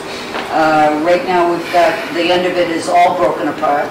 We've painted over all the potholes, but it was also supposed to be a dividing island was going to go in there that was embossed flat, so it was able to go on, and I'm not seeing that addressed, and that was clearly addressed with the Traffic Safety Committee and the Western Avenue Committee, and before the Board of Selectmen at the time that they were being disbanded. As I recall, that vote was for, the way we left it, I think, was that the first opportunity that CM&D had to address the curbing issue over there, that we would take care of it. The line painting, I'll definitely... Well, it was originally going to be done, if I may, it was originally going to be done 2 years ago, but while this Western Avenue, it was still going on, that was delayed, kind of like Maple Street has been delayed an extra year because there may have been a project. Well, now the delay is done, and yet here we are now, it's been 2 years since that intersection was going to be addressed. And so I'm just wondering when it will be addressed. Sean, Well, let me respond to that, because this plays into a point I was about to make. Because we've had this discussion. Ed's brought this up a couple times. Sue just brought it up. It's a pretty short list of things we're fixing. Yeah. That's ever growing. And Ed made an attempt earlier this year, we'll all remember, to bring more projects, bring more money. The fact is, if we're going to try and keep up with the roads and the projects, as much as I agree with Sue, it'd be nice to get some of the small projects, and me and Ed have talked about that. We're going to need to infuse some capital into this town. Chapter 90 does not cover enough for the roads. We all know that. That's right. And the past couple of years, they've gotten worse. The 3 winters in a row have torn the roads up, and Coolidge Street is going to not look very good next spring, and we're not even touching it. Yeah, So- and you had a wish list, I remember you came in a year ago with a much longer list with some priorities on it and so forth. So you do have an inventory of projects if you came into some additional money. Yeah, there's no shortage of roads that need attention. Sean had asked about Coolidge Street, and what I plan on doing is come July 1 with my roadway materials budget is I'll do some grinding over there, some sealing, and we'll try and Band-Aid Coolidge as best we can. What about a couple of the projects that had been done already where you still had some finish work to do, like Goulding, where the bridge is settled, and a few other places? Are those on the list for? Yeah, there was, on West Goulding, we had the culvert there gave way a little bit at the edge, and the guys will be taking care of that. On the other side, We purposely did not pave that section from the railroad tracks towards Lake Street. We were going to do that as an overlay at a later date because we wanted that trench to settle. Right, and it's settled, so I mean, are you going to do that now? It is settling. I don't have the money for it this year. And looking at it, it hasn't dipped to the point where we had issues like Woodland Street at the culvert. Yeah, so what's the story with that one? Is that fixed now, or? Yes, yes. Could I? Francis? I want to remind you that we have this intersection at Woodland and Golden, and the appropriation from the town provided $45,000 from ADESA funds, and I'm hoping that we would take $50,000 from Chapter 90 funds and use it to get that thing done. And I don't see any mention of that in here. No, there is no mention of that. The road work here is my recommendations. If you would like to dedicate $50,000 towards Woodland, we could drop the Washington Street job, and that should more than cover it. Given the condition of the Washington Street, that is our worst section, and it's quickly deteriorating. What if we drop the cul-de-sacs in the Harrington Ridge neighborhood? Drop Dexter. I mean, I do think you could save some money there. Yeah. If we're going to spend money to its greatest effect, I still think it's convenient to do a whole neighborhood, but it's not beneficial to pave a road that only has 10 trips a day or whatever it is. Even if it's in crummy shape, there's plenty of roads in town that are in crummy shape that get more traffic than that. The shim and the chip seal is it's almost the equivalent of you sealing your driveway. Dexter, as though it is a cul-de-sac, it does have a number I of... don't care what you're doing with it. I care about the money. Honestly, I mean, you could be, lining it with gold and fur, and if it was the same price, I wouldn't care. But I do think we should be spending the money where it's put the most use at. I mean, I understand why you did it that way. It does make logical sense to do an entire neighborhood, but we are now hearing about a lot of different projects that people think may have higher value, and I kind of agree that at least a couple of those roads in that neighborhood aren't as well used as most roads in town. The other thing I would point out is that I did make a commitment to the prior board that I would get some, or try to see if I could get state funds to cover the state route 16 from Holliston to Song, and that's in progress. I had mentioned to Ed that I'm going to need him to attend a meeting in the State House to talk a little bit to MassDOT about why this should be funded on top of the Chapter 90 funds. I got a town meeting every night in May. It's just very busy. But we are going to schedule that probably for the first week in June. See how the conversation with MassDOT goes. And if it doesn't go where I want it to go, then I would be looking to see if we can add a earmark to some general appropriation that's going through the general court and get the funds to have the state pay for Washington Street. What he's proposing here is not the whole section of Washington Street. Even close. So I wonder if we're ready today to approve or authorize the spending for Maple Street and hold off on the others until we see where you come up with, what you come up with? Well, we got to get this construction done. Most of my towns, this construction is already ongoing because the construction season is very short. The whole idea was to get started in April or May and get these things done, because all the contractors are busy. When he gets on the phone and tries to find a contractor, they're going to start talking about, gee, can we do it on January 2nd? Yeah, we're at night. But the other thing, he doesn't have enough money to approve to do that. He can't do Maple Street. The other thing to bear in mind is that $253,812, that is not available yet, and it's typically Gotcha, okay. not available until July 1. Maple Street's the only thing he can't move forward Yeah, with. you can't do that, yeah, okay. He could do Harrington Ridge. Yeah. Well, Harrington Ridge is And don't probably forget- needed. And And don't forget Dexter. Not Got enough of that. Could even do Washington Street. Well, could do Washington Street. Back to Chapter 90 and Woodland Street. I wouldn't be in support of that right now. We haven't finished looking for money. Yeah, as you know, I helped champion the Woodland Street thing, but the intent was to not use Chapter 90 money for that. But that's not what was voted by the town. The town voted to use Chapter 90 money? It specifically mentions Chapter 90. I think the town voted to use any means necessary Yeah, that any this board means could choose, necessary. and I wouldn't choose to use Chapter 90 money in lieu of seeing Route 16 fall apart the way it fell apart last spring. So I are think- you proposing we authorize Ed to do Washington Street? And the chip No, seal? not if Paul thinks he can get money for it. I'm just proposing we don't take 50,000 out for Woodland Street yet.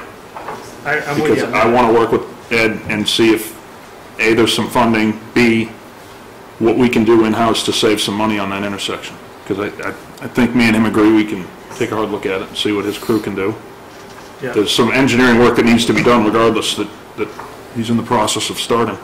Well, I'm fine with that. Any way to save money, sure, go ahead. Yeah. So, Yeah, the engineering work's about 21,000, I think we're looking at.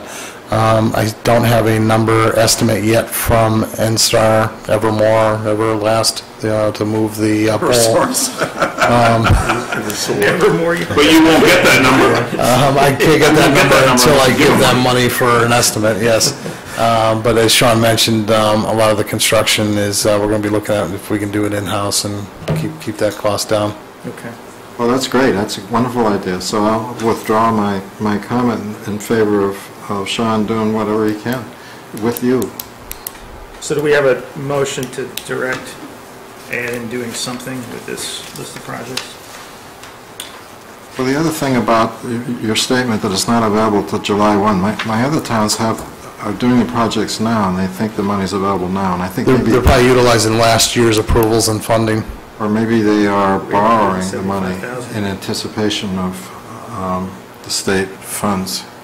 Ed, if you broke Maple Street up into So we could borrow the the two funds. bites, could you get started with this year's money and then do the rest of it after July 1, or no?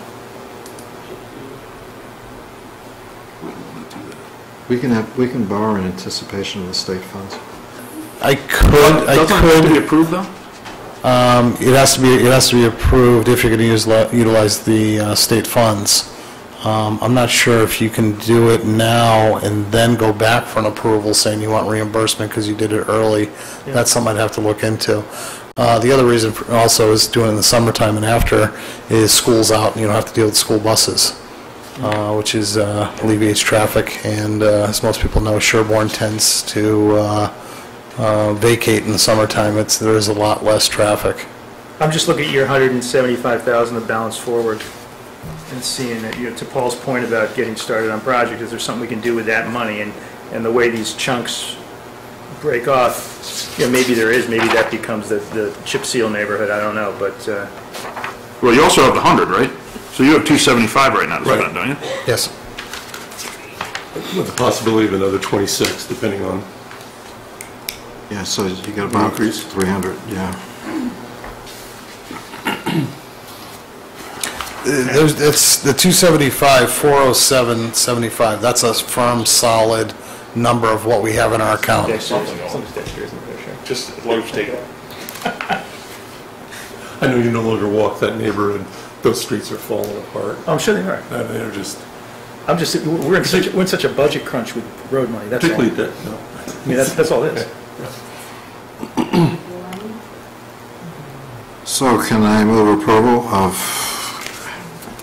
Maple Street and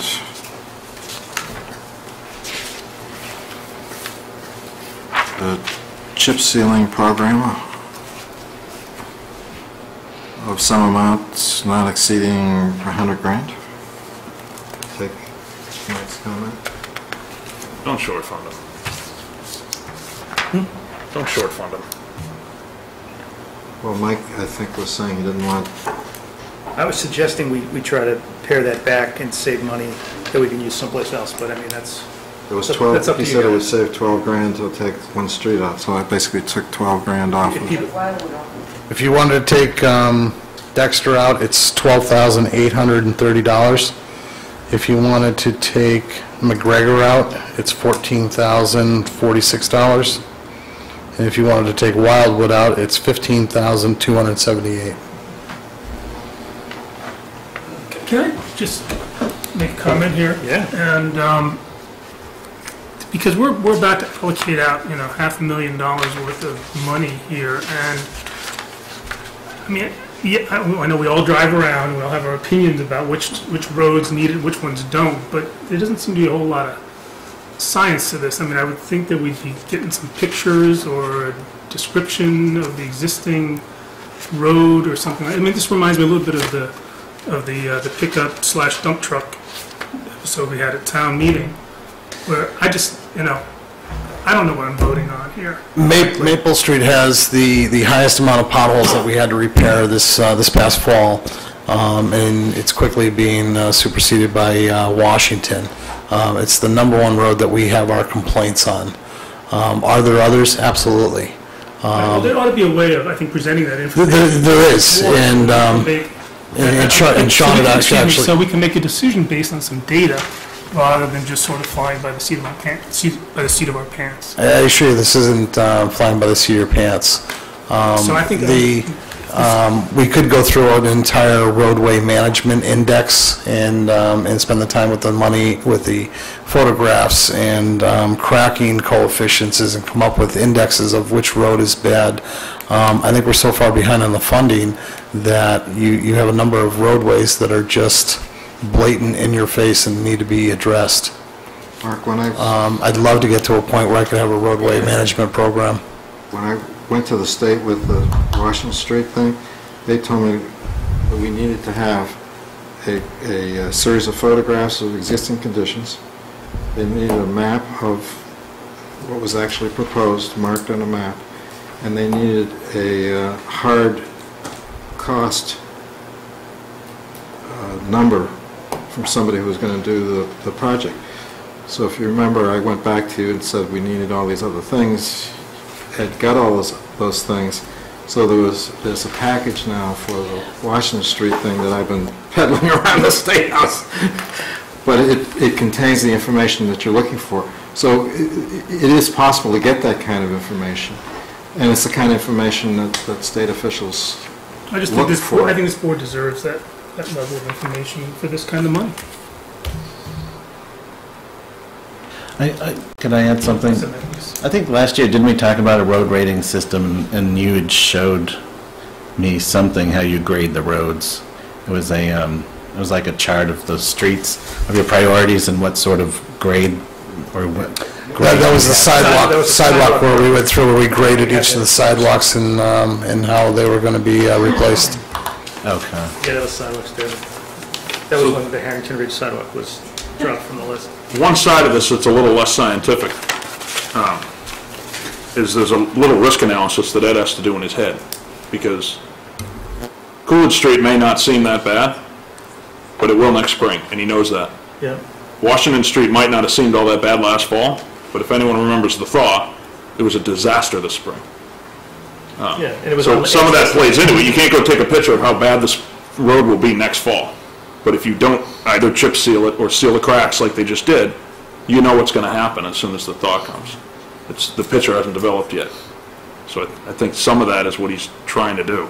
And the fact is, we don't have a quarter of the money we should. I agree with Mark in one sense, I mean, maybe in more than one sense, but in one sense on what he just said, which is that although I'm comfortable myself that Washington Street and Maple Street in particular are in need of being done, I also know there's lots of other roads, and you've acknowledged there's lots of other roads that need to be done. So this, to me, is a good expenditure of funds if we choose to spend it, but we don't know how it compares to what other roads may need to be done, other than what Sean just said, which is that in your head you've got an analysis, and Coolidge, which Sean mentioned, is not even on this list. So it would be better, at least in the longer run, Ed, to really have a more systematic approach, you know, like a capital program over the next few years. I know you have that info because you have talked with us about that info. It may just not be in presentation form, but from a big picture standpoint, we ought to have that. It's going to make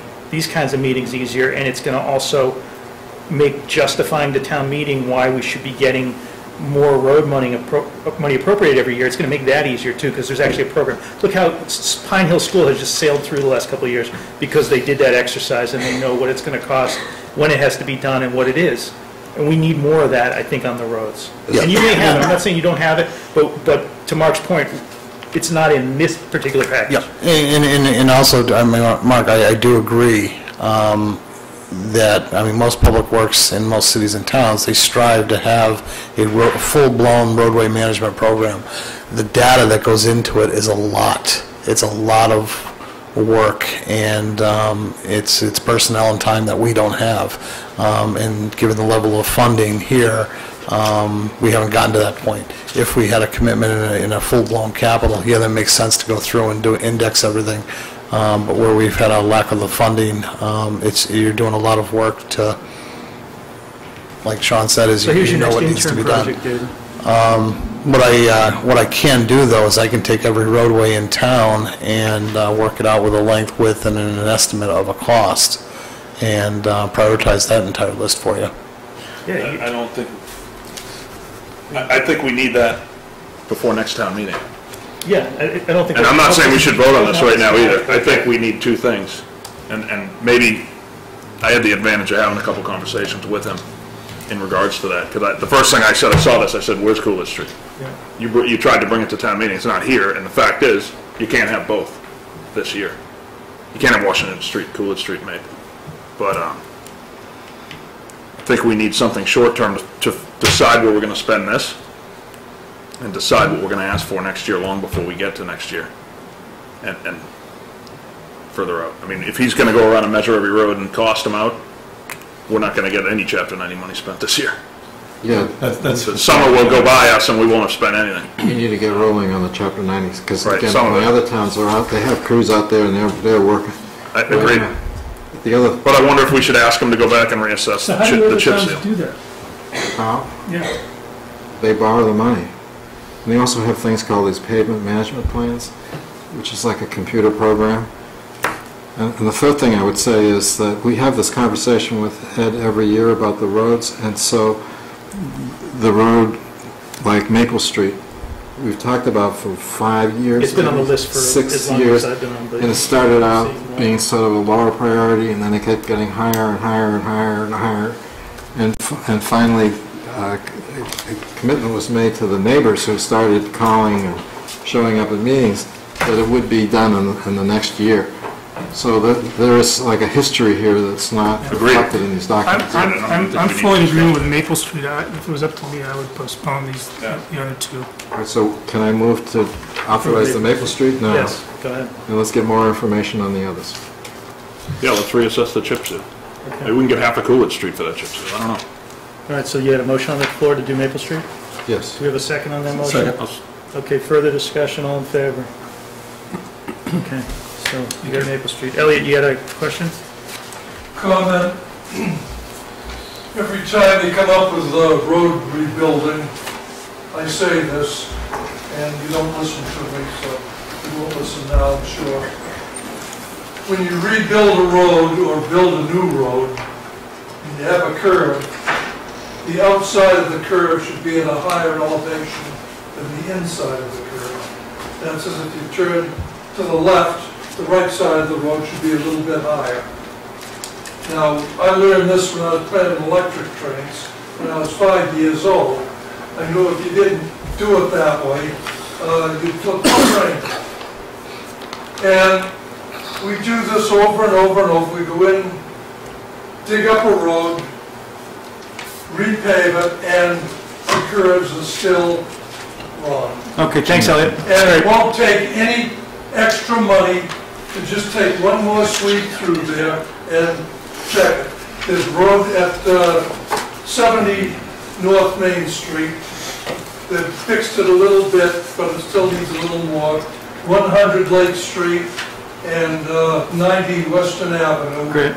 And we can go around and around. Hey, Elliot, We've got everything.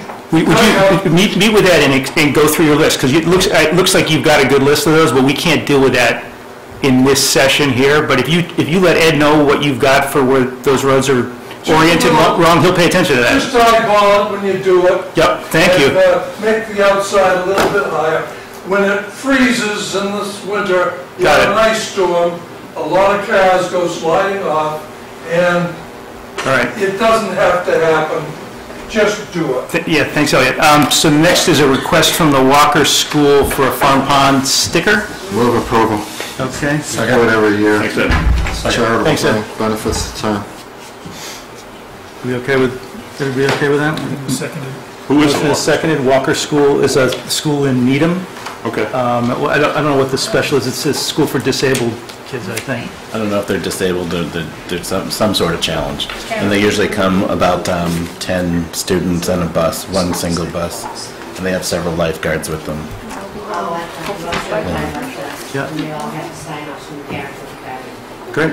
All right, so we have a motion and a second. Any further discussion? All in favor? It's authorized. Okay, great. Now we've got an appointment. David, you want to walk us through this? Yes. By statute, the veterans agent requires appointment every year, and the veterans agent also serves a number of other roles, as are listed. Director of Veterans Services, Veterans Grave Officer, Veterans Burial Officer, and Veterans Agent. Doug Brody's been the current agent, or is the current agent, and I'd like to appoint him for one more year, expiring April 1st, 2016. So moved. Okay. I'll second that, I guess. Any discussion? Yeah. Yes, Sean? The law simply states that it's requested to be in April. So in theory, that term's going to expire before you reappoint him. Shouldn't it be the last day of April that it expires? No, it says after you appoint, I believe. Okay, so I'm not 100% clear of the point, Sean, that we're making the appointment for the wrong period of time, is that what you said? It's going to expire on April 1st. Yeah. Then you won't have one. No. And then sometime during April, or this case, in May, you'll reappoint him. So you're going to have a 45-day lapse. The law is that he continues in office until his successor takes office. That's a general rule for all appointments, I believe, right? Right, it's a statute, yeah. I think you could put April 30th. I don't see an issue with that. April 30th or it's April 1st? It doesn't specify, it just says annually in April. Right, annually in April. It's probably April 1st because in the past I mean, we just about made it to Memorial Day without a Veterans Affair. So, well, he's been doing it. I know he's doing it. Can we just move this up in the calendar next year? Yeah. Yeah, I think that's what, the April 1st is probably lining up with what they've been approving in the past, so. Can I amend the motion, just a friendly amendment to the motion to say we'll appoint retroactive to April 30th? I don't know if you can do that. Legally, you don't need to do that, It no. automatically extends. Right, it's a So we'll just holdover reappoint next status. April, even though the term won't have expired? Right. Or do we want to appoint now until next April 30th? In the motion I made, I didn't have a start date. Did you have an end date? The date Yeah, I was was fine with the end recommended by the. Yeah, 1 year. I would say instead of that, then let's just do it through April 30th. Fine. So Through April 30th. I accept that amendment. Okay, great, so we have a motion. Appoint him now to be for a term expiring April 30th. Any further discussion on that? All in favor? Good catch, Sean. Okay, and Mark, the floor is yours for an update on our intermunicipal cooperation. As you- Explain the committee you're on. As you remember, this was kicked off by the selectmen in Medfield, who gathered together a number of towns, made the rounds, and we had folks from Sherborn, from Norfolk, from, I believe, Millis, and a couple of others. He got us together, christened us, and promptly left. Yeah. But there was a Medfield representative. And we had a number of meetings. We discussed opportunities to cooperate in different ways between towns. There's a lot of talk about sharing of CM&D type equipment, things like sweepers, and explored a lot of different ideas. What it basically boiled down to, what seemed to be really a pain point for everybody, was maintenance of public buildings, including HVAC, electrical maintenance, elevators, things like that. Cleaning came up. Also some discussion around technology and the GIS system and doing the maintenance on that, if there was a way to find somebody who could help us and the various towns do that as well. And also some discussion around food inspectors and things like that. All kinds of I think we've struggled with some of these over time, things where we don't need a full-time person, but could we somehow get more bang for our buck by contracting together with these other towns? So we approached the Metropolitan Area Planning Council, and David was kind enough to come and attend one of our meetings. We met with Mark Fine there, and we, as a group, have put in an application for a grant to study all of these different things. And he's been, Mark Fine has been making the rounds of these towns and gathering data on who are the contact points for these various activities. David has already submitted that to him, and I understand that there's a meeting tomorrow, or a discussion tomorrow, a phone conversation. Yeah, right. To dive a little more into the specifics of this, and so we'd be looking for some real opportunities that we could actually do something with. I think in the past, Gino has worked with MAPC, and I know that Grace has worked with both, Grace Shepherd has worked with both MAPC and at a state level study of regionalization. So this has been going on for a while, but you probably already are aware of those prior. I guess I was pleased to learn some of the things that we're already doing that I wasn't aware of. Right. With this same, I don't know if they call it Delta Grant or some DLTA, we had approval for a fire department study last year that we ended up repurposing to join with other communities on a regional animal control solution, which LTA. Yeah. ELTA. Yeah. I think sometimes it's referred to as Delta, but there's a missing letter there. The chief, the police chief, Rick Thompson, has been heading up that with the other communities of Ashland, Natick. Ashland, Holliston, Hopkinton, Natick, And basically what you end up with is short-term, just basic agreements between municipalities to cover the services and jointly use kennels. In the long term, it could end up being its own entity outside of any of the towns, and just we're a member of that entity, and they take care of their animal control officers. The animal control officers are hired by that group. They're employees of that group. They operate the kennel. But Mark thinks that could be years down the road. So the first thing is just working it with other communities. Mark Fine, not Mark Rand. Oh, I'm sorry, Mark Fine, yeah. So right now we're working with Natick and Ashland, basically. Correct. David, in terms of any of these initiatives on building maintenance or the GIS or any of the other things, can that be implemented by votes of the various boards of selectmen? Does there have to be some other level of approval, or is it something that can be done just by the town administrators agreeing? What's the approval process for something like that? You mean approving the contracts to? Well, in other words, approving if someone were to say we're going to put out a joint bid for building cleaning for all the public buildings in these five towns, how does that get set up? So mechanically, how does it work, and what kinds of approvals does it need? Do you know? It doesn't need any approvals from the Board of Selectmen. The Board of Selectmen and the bylaw appoints me as Chief Procurement Officer, so I can do those contracts as long as it's been budgeted. So when you approve the budget for town buildings, there's X amount of dollars in there for the housekeeping. And you can figure out how best to get it done? And yeah. if there's some cooperative arrangement, you just would enter into that? Right, and this would be good because we would be going in with a couple of other communities. I'm just thinking of the housekeeping. So you'll probably have a larger pool of applicants than just applying to us, and hopefully we'll get better pricing that way. Yeah, I mean, I've commented to you before, I think the number, I forget what the number is offhand, I think it's a pretty steep number given the size of our town building and the general level of cleanliness. Right, So, right. Yeah. Can I say a couple Yeah, things? Paul, go.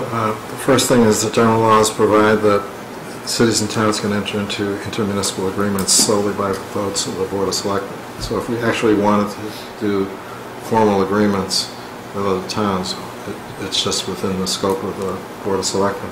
You don't need a town meeting vote. Joint purchasing, it's been done, as he's indicated, by procurement officers routinely statewide. The third point would be, I really commend Mark for all the work you've done on this. This is excellent and can really lead to some big savings, so thank you for doing all of that. And it looks like you did this before you even were a selectman, so my hat's off to you for getting a Having been an start. advisory, well, thank you. Having been an advisory visualization, it was, I think it's something we got to keep looking at. And hopefully we'll put some points on the board. And I would just say, I'll be happy to continue being a representative to this group, or happy to give it up also. But So moved that you be the representative. Before you give it up to me, I'm going to move for you. Actually, most of the other representatives are selected. So. I think it's great that you want to keep doing it. And you know, for those who don't remember, when we talked about this last year and asked if anyone would step forward, you know, Mark was the one who stepped forward, and just to get somebody who's got the level of experience he has to be able to do that, it shows in terms of what it looks like you've been able to accomplish already on this. So hopefully there's more savings and more implementation we can do. Anybody have anything more on this topic? Okay, so next we are at routine business. David, anything for the town administrator report today? No, I was just going to say that since town meeting, I've been working closely with Irene, looking at what the areas of responsibilities will be moving forward and how best to document that.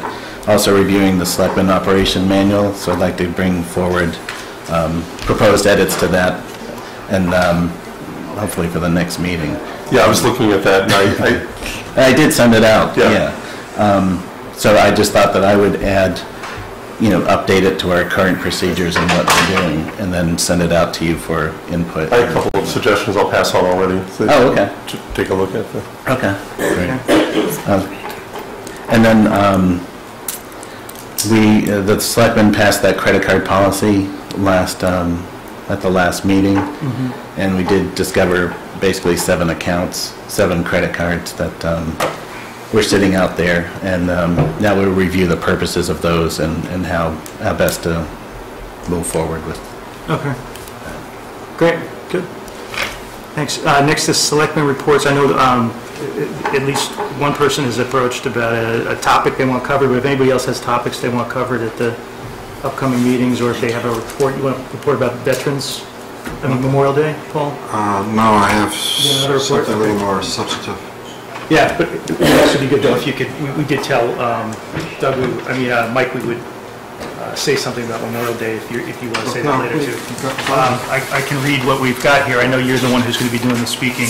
And that is that the Memorial Day dedications are, this Monday is Memorial Day, and there will be a program starting with a march or a parade from the town garage, which steps off at 10 in the morning, and then going to Pine Hill for a program at which Paul will represent the selectmen and speak, and then a program at the Memory Statue, and the whole program, it looks like, takes from about quarter till or 20 till 10 until about 20 after 11. Paul, you done as the bagpiper at the second? Oh, I can do all of it. Plus I wash the bottles. Well, no, this is a nice program, and it means a lot to the folks who organize it, and Mike and the Boy Scouts in particular, and the Girl Scouts and the Cub Scouts and the Brownies, and a number of other individuals all have a part in that. So I guess we can just go down the row maybe with selectmen reports, starting with Paul. Yes, I met this morning with some people at the State House about what they were calling community compacts. The proposal from the current administration is that communities enter into what are called community compacts. This would be a compact between each city and town, like Sherborn, with the Commonwealth. And what the idea is for us to identify a best practice. There's a whole little presentation that they gave, but and you're all welcome to take a look at it. But the governor's issued an executive order that creates these community compacts. The idea is that they will fund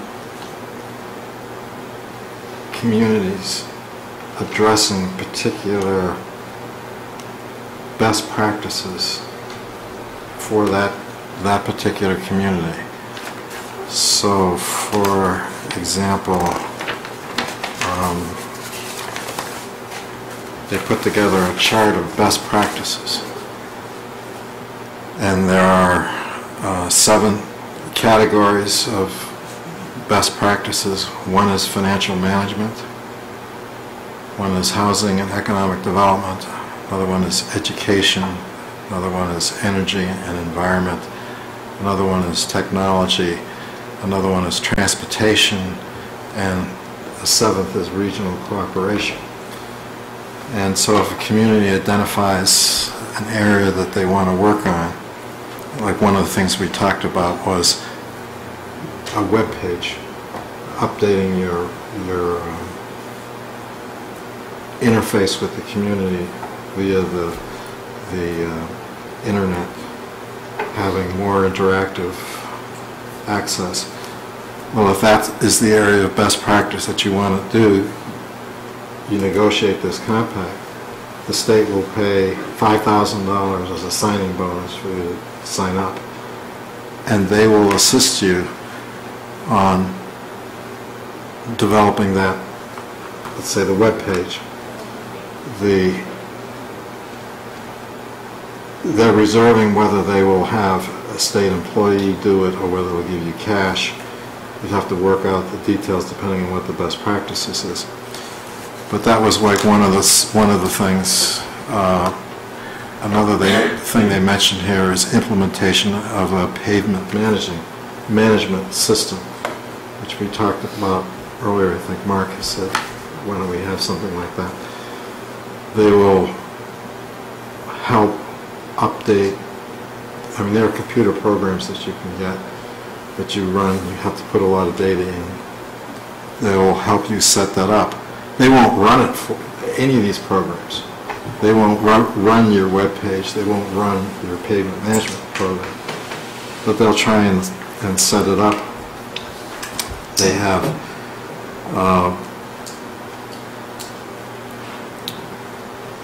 he was saying that a lot of communities, he is the receiver now at the city of Lawrence, and he said one of the things he discovered there was that they have no capital planning program. So he's particularly interested in setting up capital planning programs for municipalities to make sure that everybody is planning. And one of the questions that I asked was, and one of the things I think we need here is a building analysis of all our buildings and put together a comprehensive program that would be like a pavement management program for roads, but would be like what the schools have done for the school buildings. Do analysis of everything that the building needs and then space them out over time and have that put into some kind of program.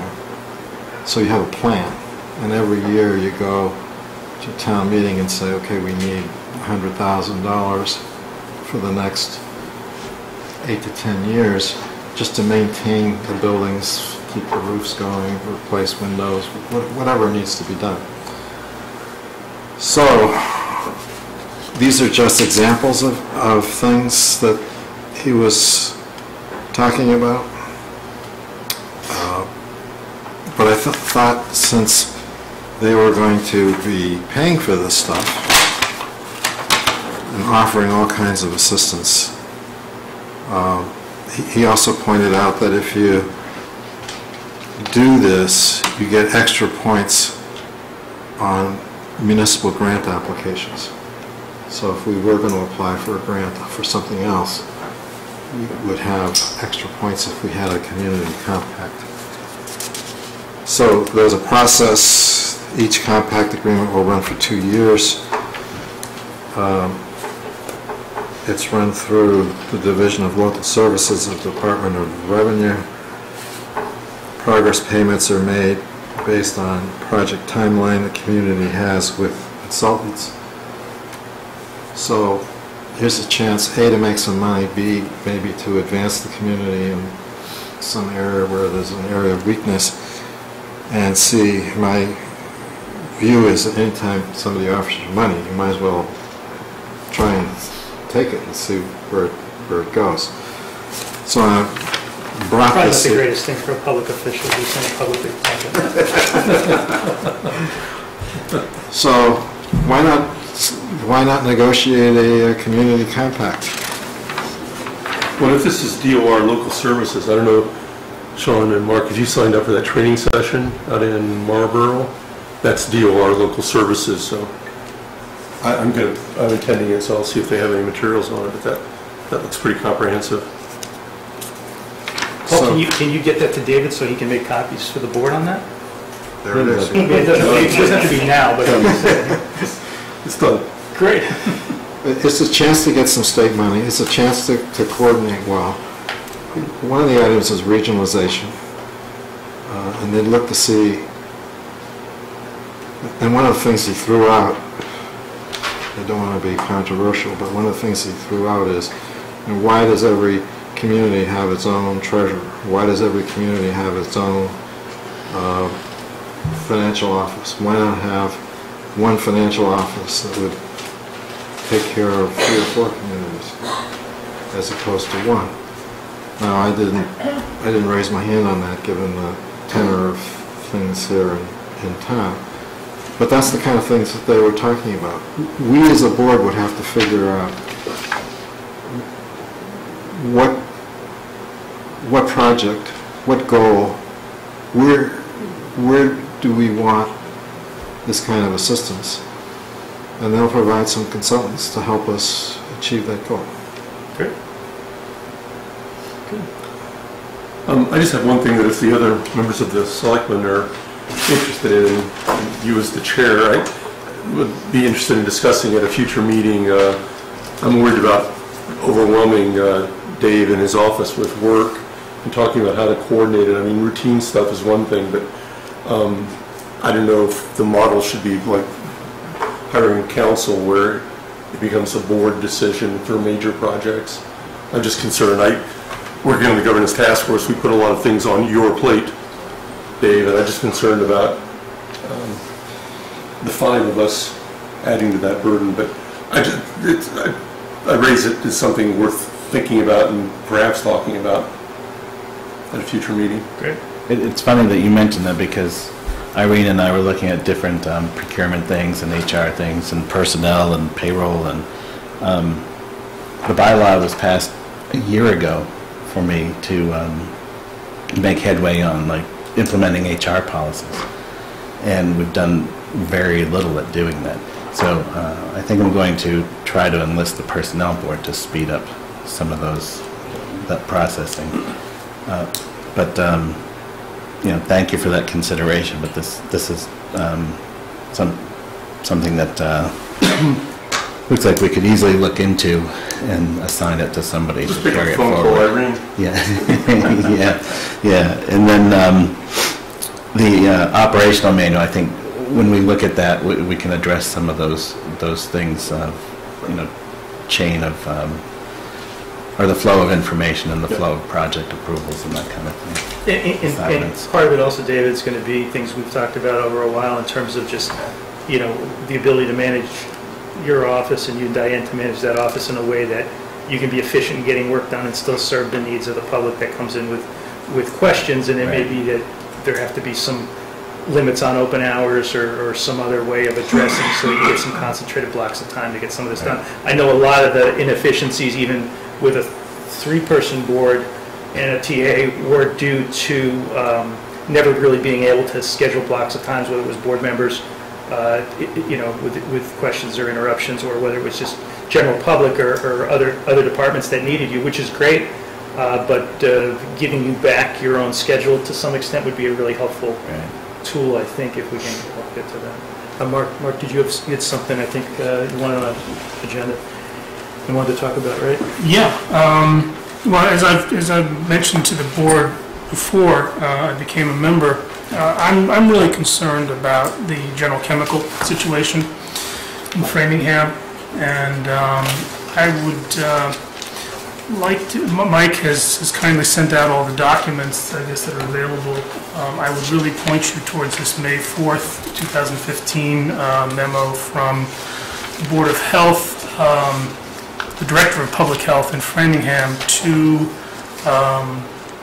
Mass DEP and to the Groundwater Environmental Services Company, where they discuss some of the concerns they have about how this is going. And it just seems to me that, Sherborn has as much or more to lose from this situation as Framingham does. And I would like us to be able to say to ourselves that we've done everything possible to make sure that we're defending the interests of the town. And I would love to see us maybe, I don't know if the mechanics work, but perhaps a joint meeting between us, Board of Health, Water Commissioner, anybody who's got a piece of this. Roger Demler has been going to several meetings. Yeah, I've seen his. And I don't know if you've seen some of his summaries. I sent everybody everything I had received from Roger on that. But really to then say, should we be taking a more active approach to this situation? I agree. Like, when's the last time Roger presented to you guys here? I do not believe Roger has presented to this board on this subject. And he hasn't updated. He made a presentation to SOS last Friday. Yeah. There's been a recent meeting, so. Yeah. And I think a lot of that could be hugely valuable. Yeah, I think a lot of information that's coming out now is actual information, whereas before what there were a lot of questions. And sort of, an investigative program, but now they actually have some things. And still a lot of questions. Yeah. Certainly. Understood, but I think it's at a stage where getting that information out could be helpful. I think in the past, people were maybe a little concerned about too much speculation.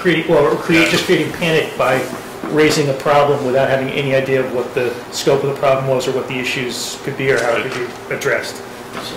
It would be good to have Roger come in. You could have Roger come in, or you could have the LSP from Framingham that Framingham uses to oversee the project, who's hired by the Board of Health Who's over that? there. Carol Boyce.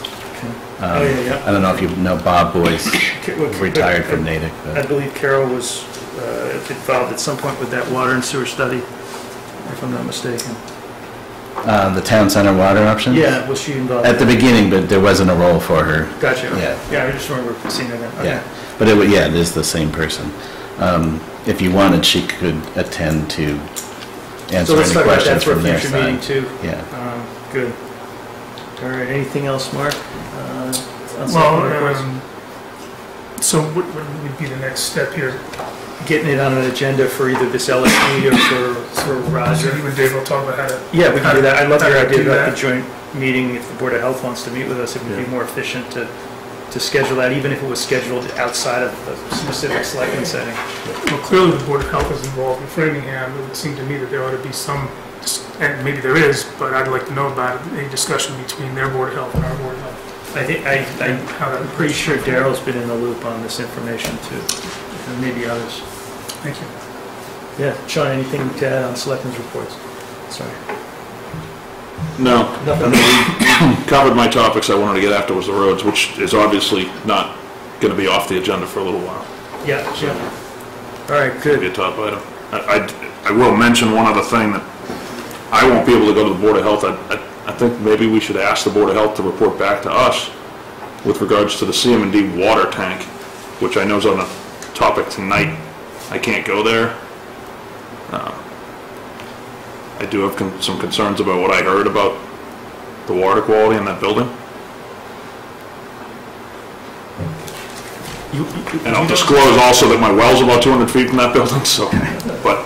Yeah, there's some issues that, with the well over there, but they're, I don't have all the facts. I don't know why it wasn't addressed a long time ago. That's what David, is this something where you or Diane could talk with Ellen or somebody tomorrow and find out what was, sort of what the upshot of this whole meeting was, if it's a meeting tonight, and just circulate to the board so we all have that? Yeah, Ed has been into the Board of Health office and talked to them about it. Yeah, but I think the request from Sean is that we get some of that information. Yeah. If you could update us on that. But I think we have to be proactive to get that, because otherwise we're waiting until the minutes come out or something. Sean, do you know when that hearing is scheduled, or the meeting for the Board of Health? You said you had a conflict. Tonight. Oh, I know it's on their agenda tonight. It was on last week. I couldn't get there. No, I was just trying to see if I've got a conflict. I don't know what time. So we got a good program for upcoming meetings. We also should try to set a meeting at some point where we have a workshop type session where we can identify other issues we want to tackle during the year. Talk about, I know one of the ideas that Government Task Force had with the bigger board, and Chuck, you and I have talked about this a little, is the idea of subcommittees or particular assignments where people peel off and report back on things, so that not everybody has to dive neck deep into every subject. Mark with the regional. Yeah, that's a good example. So I mean, that would be another thing we could tackle in a workshop session, and we should think about. I don't know that summer weekends are particularly conducive to a workshop, but maybe one of the evening meetings in the summer, things get a little bit slower in terms of new items. Typically, maybe we could schedule something for July or June. Well, we'll get a lot in June, maybe July. I think our next meeting would be June, and that's the other question. Are people comfortable meeting Thursday evenings still? I know, Paul, you had a bit of an issue in terms of the cycle on a Thursday. I don't know about this room occupancy on Wednesday nights. Is there a group that meets here on Wednesday nights? Board of Health and Planning Board have these rooms. Yes, so Wednesday may not be the best. You guys did a lot of Wednesdays this year. We did do a lot of Wednesdays, yeah. It seems to work better for some of us. They dealt with it. Wednesday's really bad for me. That's bad for you, okay. Well, for parts of the year, from September to May. Okay, all right, well, it's a good part of the year. Thursdays hurt my ability to be involved with the fire department, but. I think the meetings used to be They can live without me. didn't they? Tuesday night, okay. I mean, I'd be happy. Tuesdays. You can never do Tuesdays. No. Well, Thursdays I can do the second and fourth Thursdays, and Wednesdays now I can pretty much do any time. So is Wednesdays good? I think Mark was saying after September they won't be good. But do people want to go to a Wednesday schedule for the summer, and then in September? Wednesday in the summer would be great for me. Better for me. I teach on Tuesday and Thursday nights. That's fine. So. Great. Yeah. Teach summer school? Yes, indeed. No. All right. So today is the 20th, and if we get back on a 2-week cycle, the next meeting would be June the 3rd, which looks like it's high school senior awards night. Great. Yeah. That's what? It's the high school senior awards night. That may only affect me, but Does 3 o'clock work? I don't know that people want to do 3 o'clock again. No. Okay. No. It was mentioned at one time you wanted to have the selectmen on the warrant schedule, so it would be the following week if you wanted to be. Paul has just said though lined up that he can't. For Thursdays. Oh, Thursdays. Okay, So it would be Wednesday I the can do 10th. Thursdays, the second and fourth. Well, let's not. Should we meet next Wednesday since we're still gearing up, and then go to 2 weeks after that, so we then meet the 10th, and then we're on a warrant schedule? Do people want to do that? Yeah. Yeah, I can't make next Wednesday.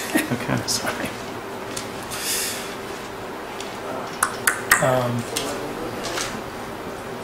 And you want to do next Thursday, the 28th? Let's do next Thursday, the 28th, and then go to a every other week on Wednesday schedule starting June 10th, and see how that goes. And I think everybody appreciates everybody else being flexible in terms of accommodating everybody to try to get a full board. So we will go. Sounds like May 28th at 6 o'clock works. for the next meeting? Great. June would be the 10th and 24th. That's the idea at this point. Wednesday nights Yep. at 6 o'clock? Or That's what? the idea, yep. 6 o'clock? Yep. Pretty good, yeah. Okay. That was the Thursday meeting, so. What's that, 6? 20th was 6th. Is that right? Yeah. Okay. All right, so, I'm sorry, Mike, a housekeeping item. We do need to meet July 15th as a drop-dead date for year-end transfers. That's the Yep. last day we can legally do them, so I just want to make sure everyone was aware of that date. okay, so we'll figure out, as we've done over the years, we'll figure out how to get a meeting in shortly before that if we need to, and you'll know ahead of time sort of what we need to do. Typically, if I'm remembering correctly, I think typically those transfers were at least teed up earlier in the month, right? The cleanup warrant is July 9th. Yeah. So on July 9th, all the invoices are supposed to be in. So I'll know of any purchases that were made that could perhaps be in a deficit form that we need to vote on to Yeah. transfer funds by July 15th. So I we believe I did. have advisory that Monday. Okay, and at this point, it looks like the schedule would put us on for July 8th, so let's kind of... No, I won't be around July 8th. You only have to get a quorum to be able to... We're only vote doing on the that. second and fourth Wednesdays, I thought, for the summer, but okay. All right, let's just stick with May 28th. This is getting too complicated. I say one of the advantages of a five-member board is you can have a quorum. You can, but I know it just sort of out of courtesy to everybody, it'd be great if we could get everybody there, but I hear you. Okay, so next, motion to have the next, I don't know if we need a motion, we've all kind of consensus, May 28th at 6 PM. Do we have a motion to adjourn? So move. Do we need to approve the warrant? We don't need to approve a warrant unless there's a payroll warrant. Is there a payroll warrant this week? There is. There is a payroll warrant this week, okay. I don't have it. It was in there, wasn't it? Move approval of the There's a separate The only administrative warrant we have to payroll approve warrant. as a board is David's pay. It was in the email. You voted it. We already voted it? You voted it. Sorry. We voted it last week. And you and I both signed it. So we have a move and a second for adjournment. All in favor? Aye. Thank you, gentlemen. Thank you.